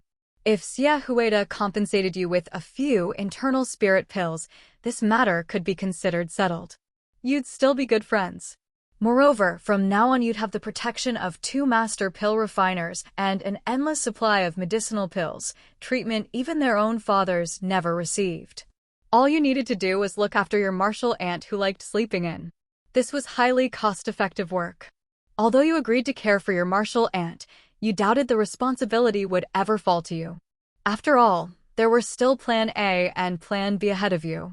If Plan C, you, actually got promoted, you'd eat a sunflower seed while standing on your hands. Better not make absolute statements. From how seriously Xia Hueda treated you as the backup's backup plan, his feelings for Deng Wanshu clearly ran deeper than the legendary Peach Blossom Pool. At this moment, Xia Hueda and Deng Rusong exchanged glances and nodded almost imperceptibly. Then Deng Rusong turned to you and said, "Hiyu, we have one more condition. Sect leader, lay all your cards on the table." Deng Rusing smiled. "I plan to make you the next leader of Danxia sect." You froze. That much investment? Handing the entire Danxia sect to you meant you could essentially take whatever resources you wanted. This showed genuine sincerity. However, when you looked at them, you noticed crafty smiles appearing on their youthful yet aged faces. After a moment's pause, you realized this sect leader position wasn't just a benefit, it was also a tether to keep you bound to Danxia sect. If you became leader, how could you possibly rebel against your own sect? There's no logic in an emperor staging a coup. You'd inevitably develop some sense of belonging to Danxia sect, and given how well Xia Hueda treated you, protecting your martial aunt would become a trivial matter. Xia Hueda was using an overt scheme to trap you. But you didn't mind such open calculations. All you sought was to advance your cultivation. Whether they made you sect leader or a stone lion guarding the gate, as long as you could immerse yourself in an ocean of medicinal pills and enjoy ecstatic daily cultivation, you'd accept anything. After some thought, you asked, "Why choose me as the next sect leader?" "Just because I'm handsome." Deng Rusing slowly explained, "Among Danxia sect's younger generation, no one surpasses your martial arts talent, and your pill refining aptitude ranks in the top 3. Most importantly, you're willing to kill." Danxia sect disciples enjoyed excellent cultivation conditions. They never needed to fight over resources. Consequently, compared to you, other disciples were like flowers raised in a greenhouse that would wither at the first storm. You were more like a tenacious wild weed that had endured many tempests and would eventually grow into a towering weed. A sect leader lacking ruthless decisiveness would inevitably lead their sect to decline. You chuckled. "Sect leader, such praise might make me arrogant. But why only top 3 in pill refining talent?" The Grand Elder and 5th Elder's personal disciples recently achieved 4th grade pill refiner status. Do they have divine microvision talent? Of course not. Wait, what do you mean? Deng Rusong suddenly stared at you. You have divine microvision talent? Xia Hueda also looked over in shock, his face filled with intense expectation. You scratched your head. "I'm not certain. Maybe Master can verify it for me." You then described your previous mystical state to Xia Hueda in detail. He even taught you how to enter the divine microvision state. Though you failed to recreate the state this time, you did exhibit related phenomena. Your performance matched all of Xia Hueda's verification criteria. He became absolutely certain you possess divine microvision talent. RNOE section. Sia Hueda was ecstatic. He laughed heartily, boasting about having two talented disciples and showing potential to become a supreme master. You were even more excited because this meant you could attempt to comprehend Earth Source while maintaining divine microvision state. Finally, you saw hope of making progress with Earth Source. Nearby, Deng Rusong nearly fainted from frustration, repeatedly lamenting Sia Hueda's incredible luck. He even asked if you wanted to switch and become his disciple instead, an 8th grade pill refiner. Being a loyal person, you told Deng Rusong to wait a few years until Sia Hueda died first. Sia Hueda angrily called you a rebellious disciple, nearly expiring several years ahead of schedule. Sia Hueda compiled all his divine microvision notes into a manual and gave it to you, instructing you to follow his methods to attempt mastery. He emphasized you should immediately consult him with any questions. Divine microvision's proficiency standards resembled pill refining. At beginner level, you might succeed entering the state once or twice out of 10 attempts, maintaining it for about 15 minutes. Higher proficiency would increase success rates and duration. Each attempt required a cooldown period, what laymen might call a refractory period. At your current unskilled state, you could only attempt entering divine microvision every 10 days. Even Sia Hueda at advanced proficiency hadn't reached perfection. After Sia Hueda finished his instructions, Deng Rusong gave you a meaningful look. Understanding he wanted Sia Hueda to have private time with Deng Washu, you left the chamber with Deng Rusong while Sia Hueda remained silently sitting by the cold jade bed, gazing at Deng Wanshu with profound tenderness as if she were the world's rarest treasure. In Deng Rusong's courtyard, he asked whether you needed cultivation techniques or martial skills. You requested a sect-level Grandmaster technique, preferably saber-based. Your Wild Heaven Saber technique would soon reach its limit at organ-fortifying stage. Though Heavenly Desire Formless technique could reach Dragon Transformation, it wasn't combat-focused.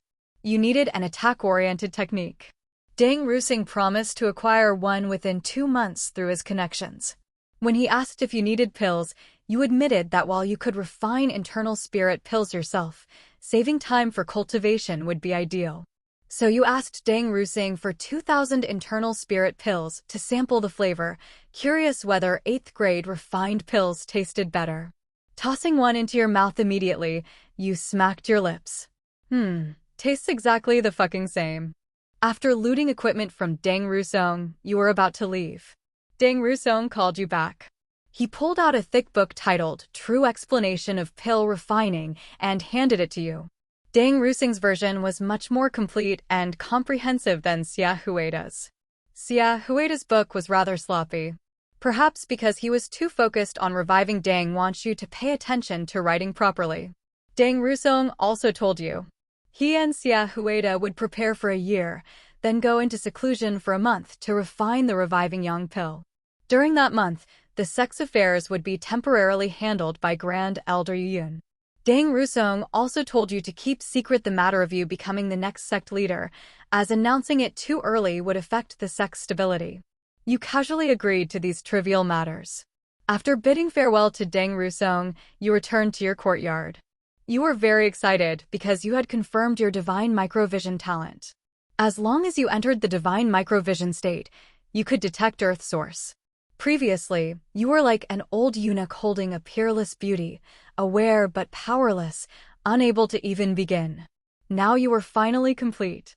You wanted to fiercely pull down the peerless beauty's pants, take out the elastic band inside to make a slingshot, and break other people's windows with it. You sat cross-legged in the courtyard.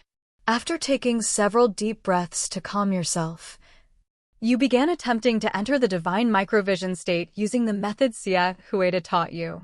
The first few attempts were extremely difficult. After many more attempts, you realized it was indeed very difficult. But of course you wouldn't give up. You carefully reviewed the notes Sia Hueda had given you. You studied them for 3 full days. During this time, you went to consult Sia Hueda several more times. He explained the key points to you in detail. On the 4th day, in your room, you sat cross-legged on the meditation bed, calmed your mind again, and began another attempt. Your body and mind gradually became empty and clear. Everything around you seemed to suddenly quiet down. Your eyes were closed, but the surroundings gradually became clear in your mind. The walls, the table, and chairs in the room. A cup of tea on the table, the tea stains at the bottom of the cup. All became clearly visible. Most importantly, you could see the true chi surrounding your body. The invisible true chi was now completely visible to you, with nowhere to hide. You had finally entered the divine microvision state again. Your state was ethereal, your entire body warm. You knew you could only maintain this state for 15 minutes. You immediately projected your consciousness into the simulation space. Your invisible consciousness slowly attached to that mass of white earth source. Maintaining the divine microvision state, you saw the earth source begin to change. The hazy mist on its surface dissipated, revealing the earth source's true form. Looking closely, you saw a phantom longsword quietly suspended at the earth source's center. Though illusory, the sharp sword chi it emitted still made your heart tremble with fear. Your consciousness couldn't get close at all. If you forced your way near, your consciousness would be shredded by the sword chi. Your consciousness transformed into your human form, standing far away to carefully observe the sword, not daring to approach and profane it. With just this thing, a grandmaster can become an ultimate grandmaster? Your humanoid consciousness frowned anthropomorphically, looking rather skeptical. Moreover, you were puzzled. As someone who specialized in blades, why were you seeing a sword? Could it be that each earth source is unique, with its nature determined from the very beginning? You thought this was very likely. You planned to ask Xia Hueda about it later. You examined the earth source more carefully. Amidst the sword chi, you seemed to sense something else contained within. But you had no clue what it might be. 15 minutes passed quickly. You were forced out of the divine microvision state. Phew. You suddenly opened your eyes, gasping for breath. Cold sweat poured down your back, your entire body trembling. The toll was too great. At this moment, you were more drained than Bai Chen after 3 days and nights in a brothel. However, this exhaustion would gradually lessen as you became more proficient, until it no longer affected you. You took out some restorative pills and swallowed them. Soon after, you immediately regained your vigor, becoming a tough man again. But you would need to wait 10 days before attempting divine microvision cultivation again. For the next 10 days, you focused on regular cultivation. Your marrow-washing peak cultivation took another step toward the organ-fortifying realm. 10 days later, you began divine microvision cultivation again. Despite 20-some days of relentless effort, you didn't succeed even once. This thing is a bit too metaphysical, you muttered to yourself. You had no choice but to temporarily give up on divine microvision cultivation. You returned to proper cultivation. While practicing martial arts, your confidence, bruised by the failed divine microvision attempts, was restored. I really am still that little genius. Here, you damn kid, you're fucking awesome. You encouraged yourself while cultivating. A month passed quickly. One day, Deng Rusong came to see you. He brought you something good. A sec-protecting level grandmaster technique, the Star River Blade art. This was the main cultivation technique of an ultimate grandmaster once known as the second blade of Great Qian. Why second blade? Because this ultimate grandmaster had said if he claimed to be second, no one would dare claim to be first. That's how domineering he was. Although the second blade of Great Qian was rather stubborn, the martial world sincerely acknowledged his strength. He was universally recognized as the strongest blade master. Because of this, a small problem later arose. Someone claimed to be the first blade of Great Qian. This excited the second blade, who rushed to issue a challenge. But when he arrived, he found only a minor bone-tempering martial artist. This bone-tempering martial artist immediately surrendered, then publicly declared he had accepted the second blade's challenge. He had just unfortunately lost, making him the officially recognized third blade of Great Qian. This move opened new possibilities for other blade masters. They began declaring themselves the first blade in imitation. Soon there were over 100 joint third blades of Great Qian. In this 3 blades group, the weakest was even just a skin-refining martial artist. These blade masters weren't studying blade techniques, they were studying military strategy now. The second blade was furious, having been thoroughly schooled. He stopped showing off and honestly took the position of first blade of Great Qian. After hearing Deng Ruseng's story, you objectively commented, "This really is a story about a second-rate blade master." You even doubted whether this second-rate ultimate grandmaster's technique was any good. What if practicing it made you as brain-dead as he was? You directly expressed your concerns to Deng Rusong. You also mentioned that this half-baked practitioner had done so many stubborn things, which didn't seem normal at all. Deng Rusong looked embarrassed upon hearing your words. He insisted there was definitely no problem with the technique, because this ultimate grandmaster was a deceased elder from his relative's family. He had even held Deng Rusong as a child when he was little. In terms of blade technique strength, he was unanimously recognized as #1 by many top blade masters of that era. You scratched your head with an awkward laugh. You hadn't expected that after ranting for so long, you'd actually been criticizing Deng Rusong's relative. This reminded you of that time when you were teaming up with friends in the canyon. After trash-talking the jungler for ages, you discovered he was your friend's friend. That unbearably awkward silence had made you wish your champion would just die on the spot. You quickly grabbed Deng Rusong's calf, explaining you'd just been speaking carelessly. You begged Deng Rusong not to take it to heart, and especially not to report it to that grandmaster's family. Deng Rusong shook his head with a smile and walked away. You patted the dust off your clothes and stood up, got him wrapped around my finger. You skimmed through the Star River blade art and confirmed it was indeed excellent. Without further hesitation, you began cultivating the Star River blade art. Your talents had already been massively enhanced, so it only took you 2 months to smoothly reach the peak of marrow washing. The Star River blade art truly lived up to its reputation. Now every slash you made came with dazzling starlight effects, like wielding a fairy wand. After 2 slashes, you found it too flashy. You chose to turn off the special effects. You preferred the sneaky approach, catching people off guard with sudden strikes. One should always maintain a low profile. Your treading heaven steps proficiency also improved, progressing from beginner level to initial achievement. You could now remain airborne for 6 breaths, though your aerial speed wasn't particularly fast. Overall, it mainly enhanced your agility, primarily useful for combat.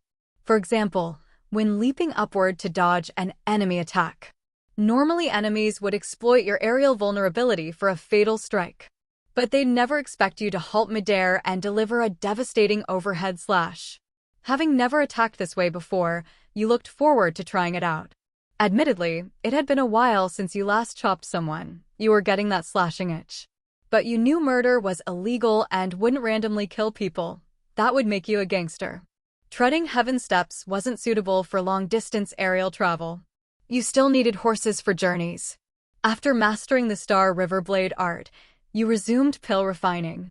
You took out a 5th-grade pill recipe to practice, having long memorized Xia Huida's true explanation of pill refining and refining notes. Now you'd essentially finished studying Deng Rusong's 8th-grade pill refiner version, combined with another successful activation of your divine microvision. Your understanding of true qi control reached new heights. You had become terrifyingly strong now. Setting up the pill furnace, you lit a young flame. You began refining 5th-grade pills. The first 2 attempts failed as expected, but on just the 3rd try, you successfully produced 2 5th-grade pills, achieving 5th-grade proficiency in only 3 attempts. Unbelievable if told. Perhaps this is what they call accumulated effort bearing fruit.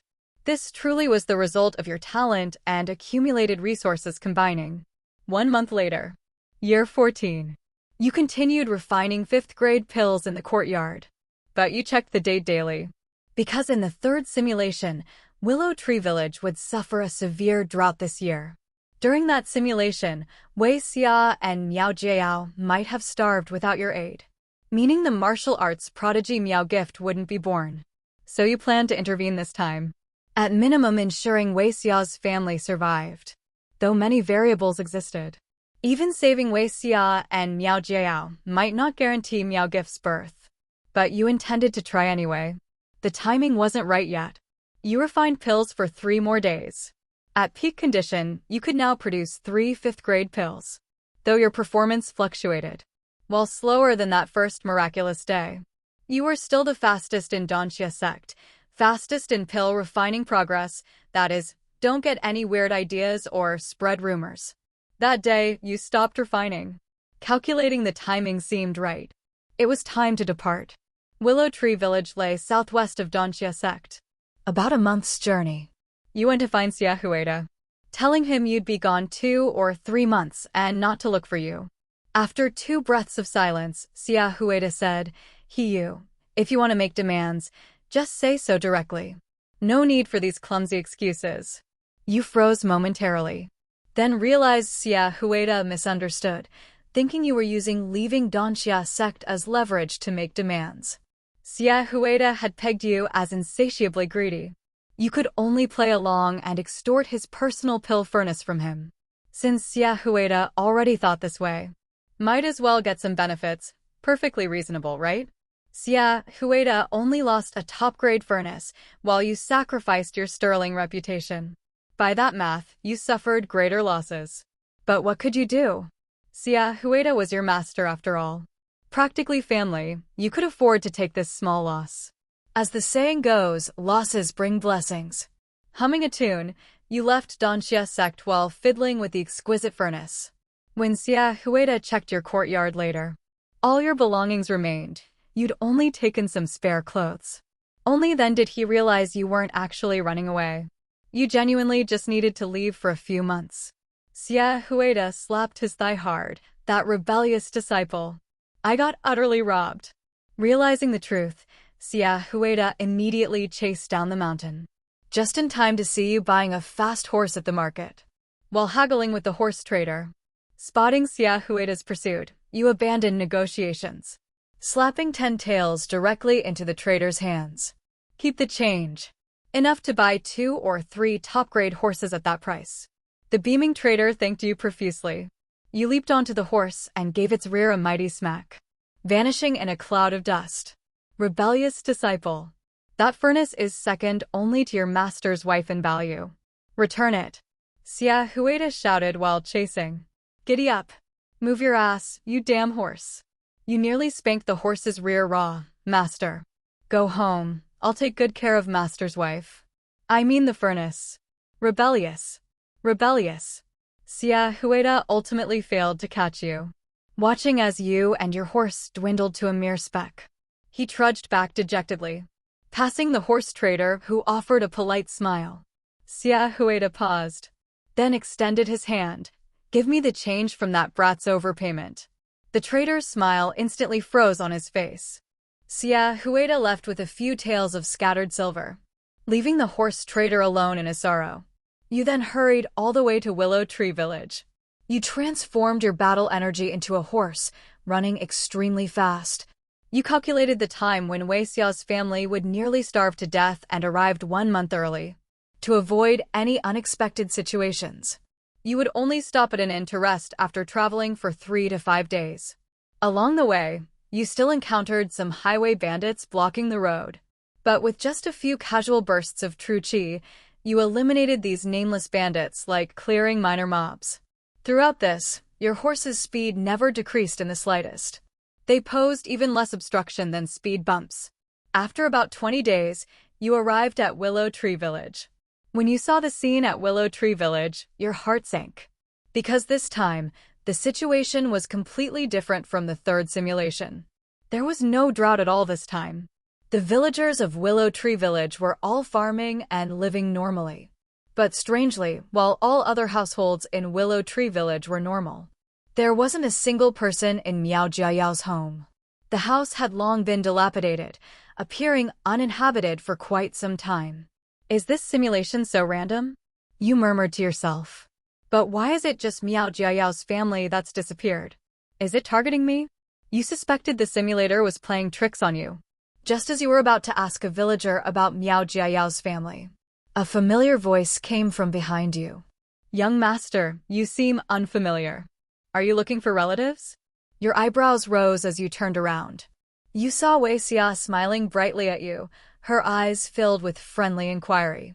This year, Wei Xia was 28 years old.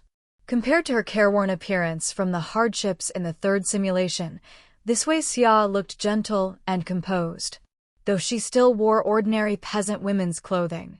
Her spirit was completely different. Clearly someone who hadn't suffered much hardship.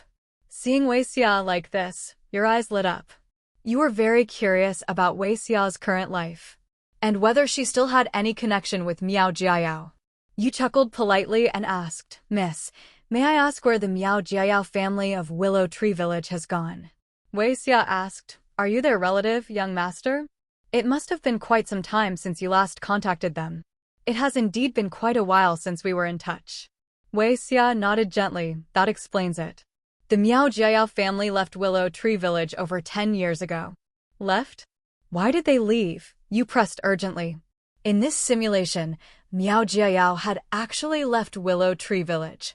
And it seemed Wei Xia had no connection with Miao Jiayao either. Meaning everything had changed. Wei Xia definitely wouldn't go to Zhuangming Temple to pray for a child 2 years later. Thus wouldn't become pregnant with Miao Gift. The martial arts prodigy Miao Gift would naturally never be born. You felt slightly regretful. You had developed quite some affection for Miao Gift. After all, he had dropped so much loot for you. You had hoped he could drop some more this time. No, you hoped he could live a happy life this time.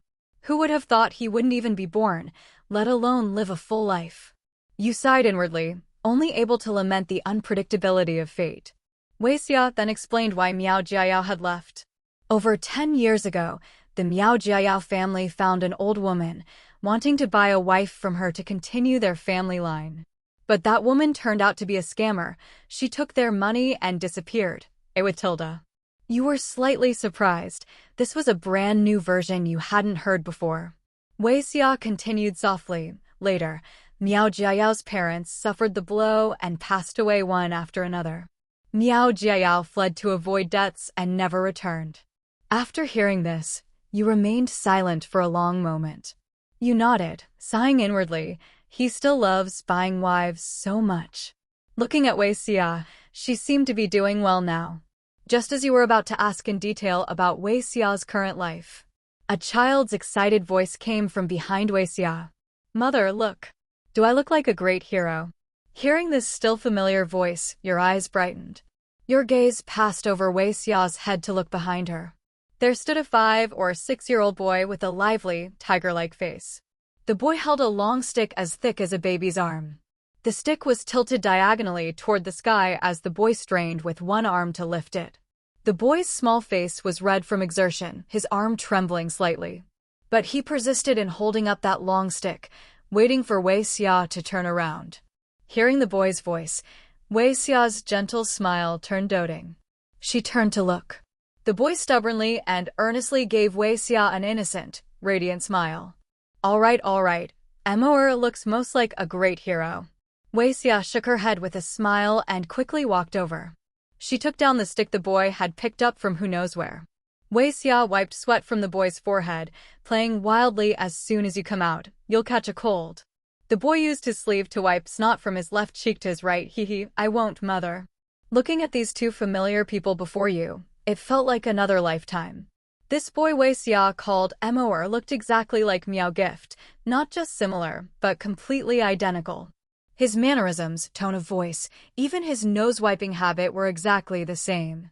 You were certain this boy was Miao Gift. Only his name had changed this time. You found this world incredibly interesting.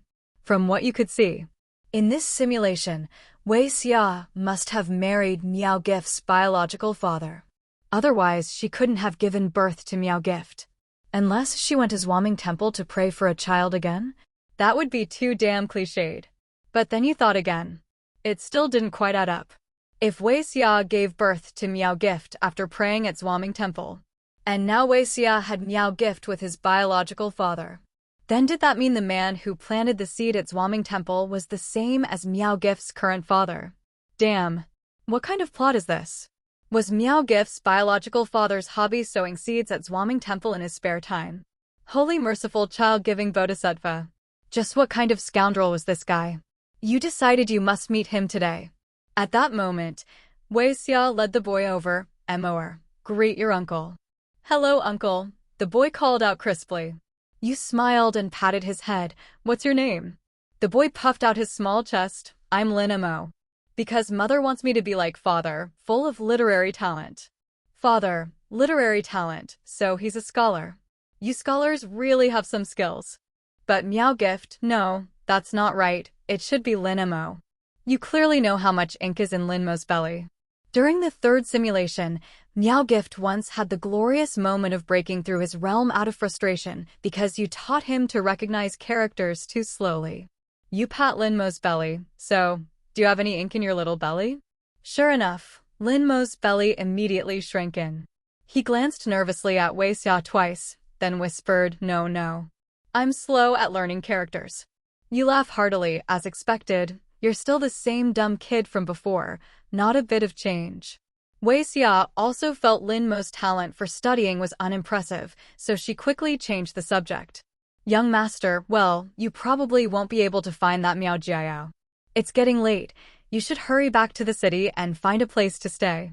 Seeing your stylish attire, Wei Xia, I knew you weren't an ordinary peasant. So she urged you, a city dweller, to return to the city quickly.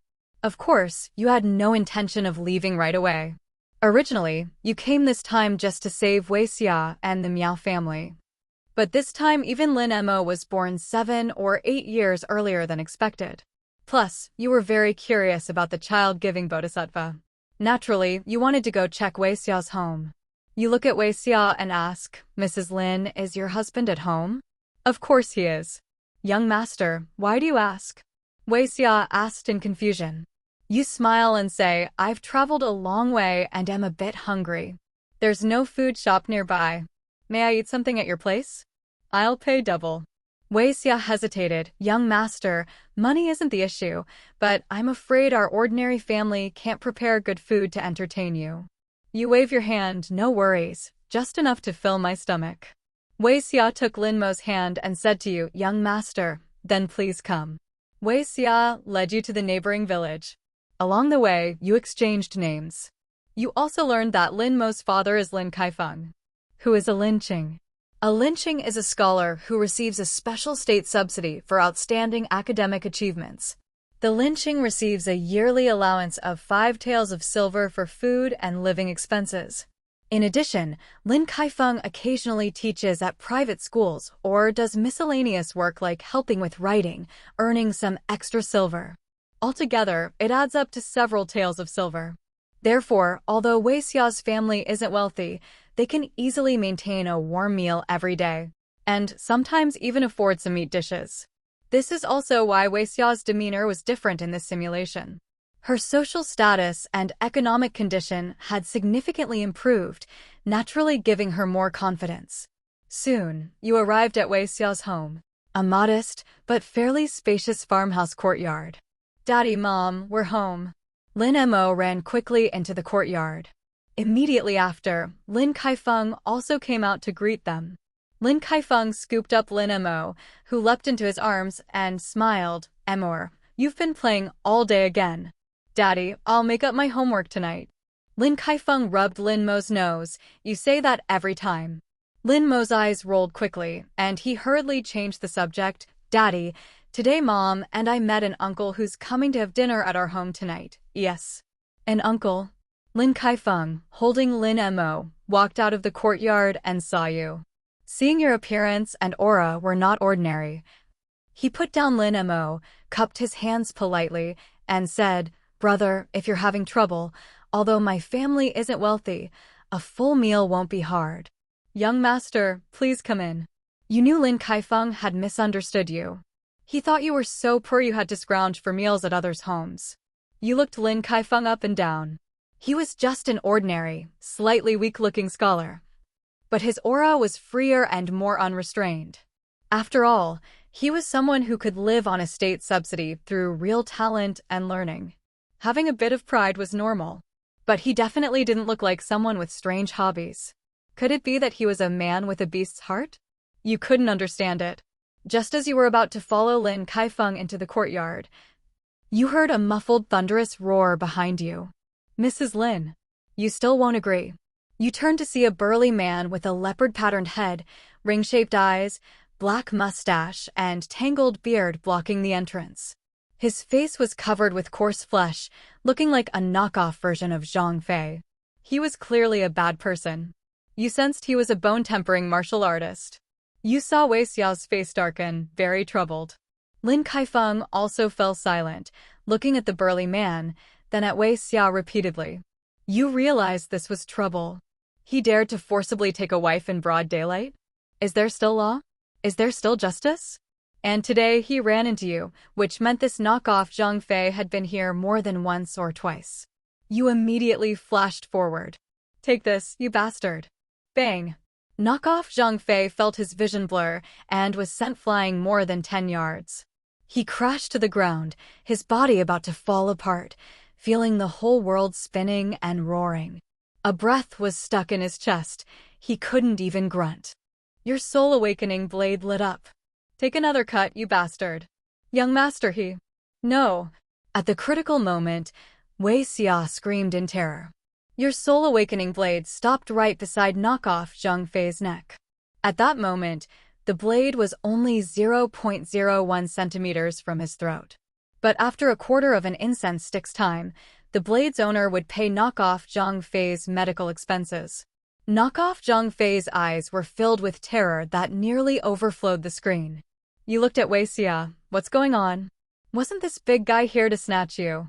Wei Xia was also uncertain, shocked by your terrifying power on one hand, and shaken by the near-fatal scene on the other. She hurriedly said, You misunderstood, young master he. Hall Master Zhang wants to take my MOer as his disciple. Take a disciple? You asked carefully and learned that. This Hall Master Zhang had accidentally discovered Lin Mo's excellent talent in martial arts, so he wanted Lin Mo to join his martial arts hall as a disciple. But Wei Xia didn't want Lin Mo to go out fighting and killing. She only wanted Lin Mo to be like Lin Kaifeng, a scholar who could take imperial exams and enter officialdom. So she had repeatedly refused this Hall Master Zhang. Because Hall Master Zhang was eager to recruit talent, he often came to persuade Wei Xia to agree to let Lin Mo join his martial arts hall. This led to your misunderstanding. After hearing the whole story, you nodded. Then you asked Lin Kaifeng's opinion. Lin Kaifeng actually supported Lin Mo learning martial arts, because he knew best that Lin Mo had no future in studying. One phrase Lin Mo often said during exams was, What use is remembering stuff in your head?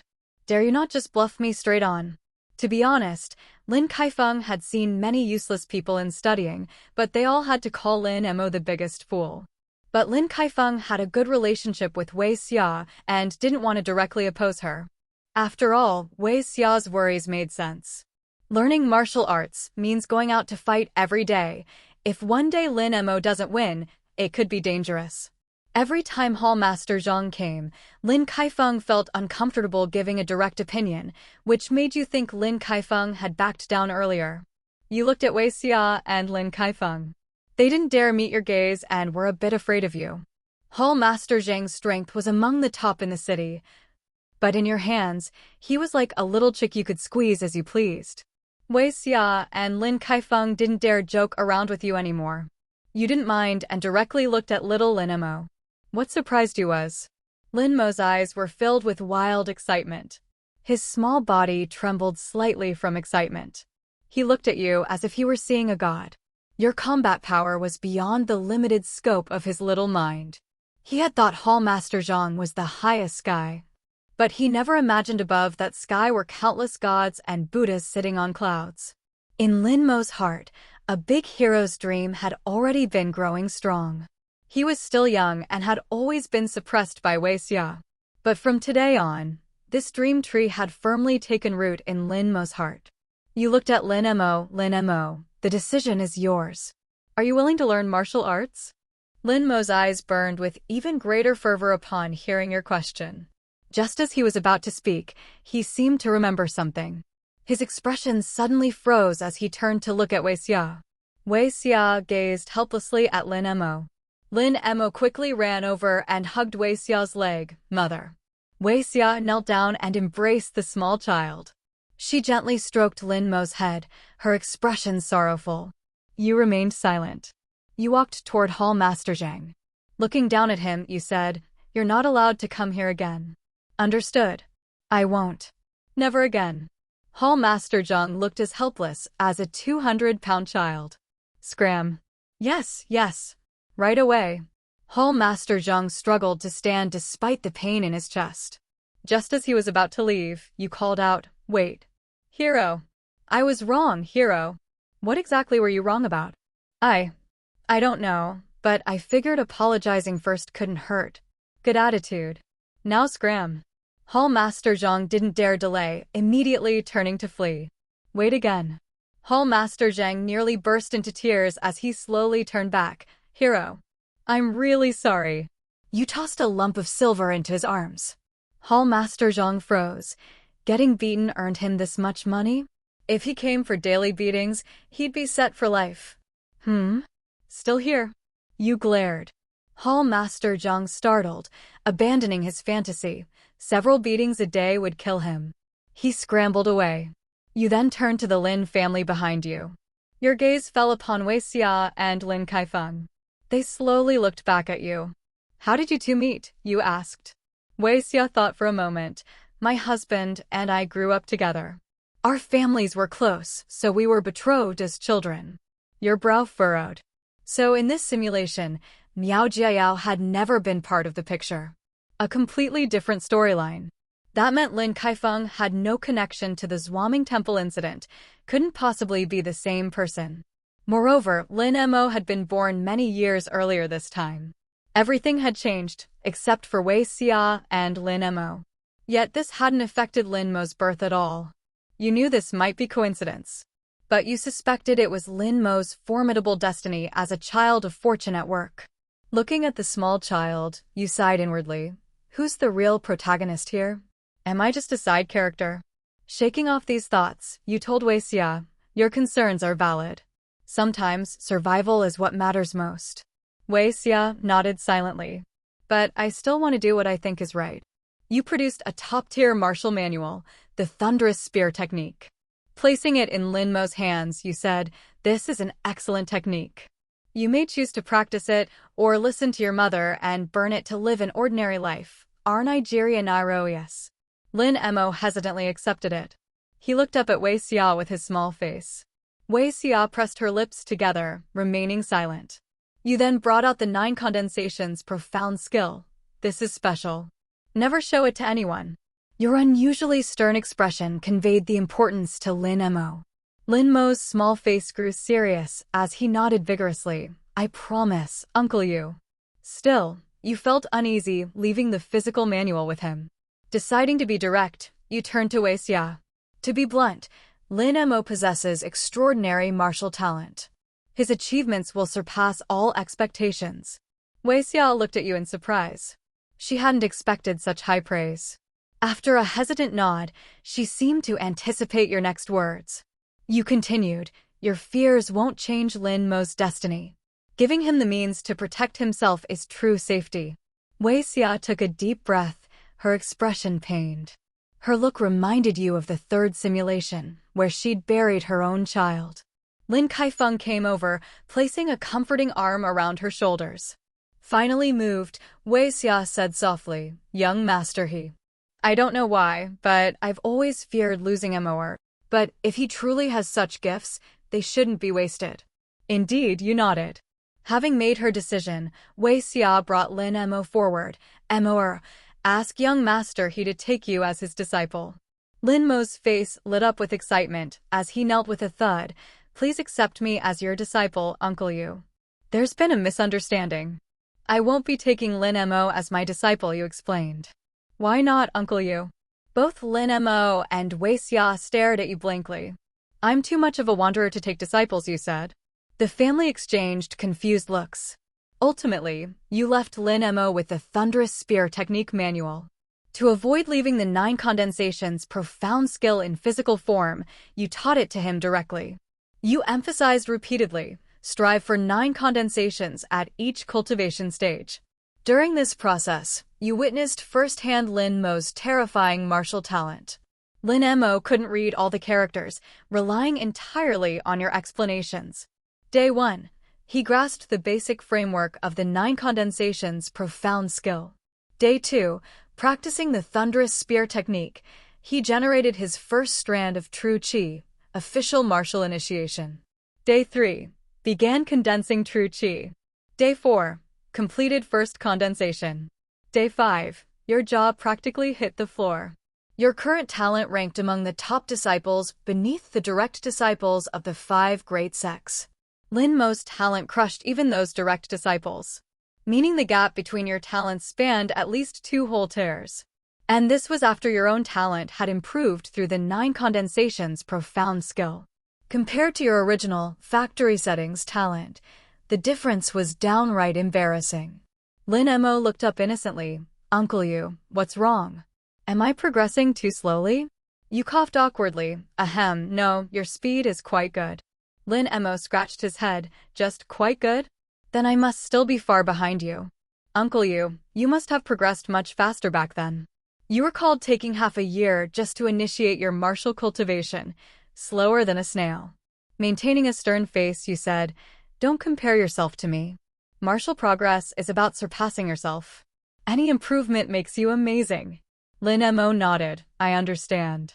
So compared to your past self, Uncle Yu, you must have improved tremendously. Let's not talk about this. But why, Uncle Yu? Really, let's drop it. Uncle Yu? What's wrong? Say something. Uncle Yu, why are you crying? Uncle Yu. Uncle Yu. 7 days later. Lin Mo had fully mastered the 9 condensations profound skill. Thoroughly demoralized, you left him with 5,000 blood chi pills and 2,000 internal spirit pills. Using your throw money at problems approach, you had a blacksmith forge a gleaming silver spear for Lin Mo in 3 days. The spear stood taller than Lin Mo himself, though his martial initiation made wielding it effortless. As you prepared to leave, Lin Mo clung to your leg, dropping little pearls non-stop. Patting his head, you whispered tenderly in his ear. Stop with this damn melodrama.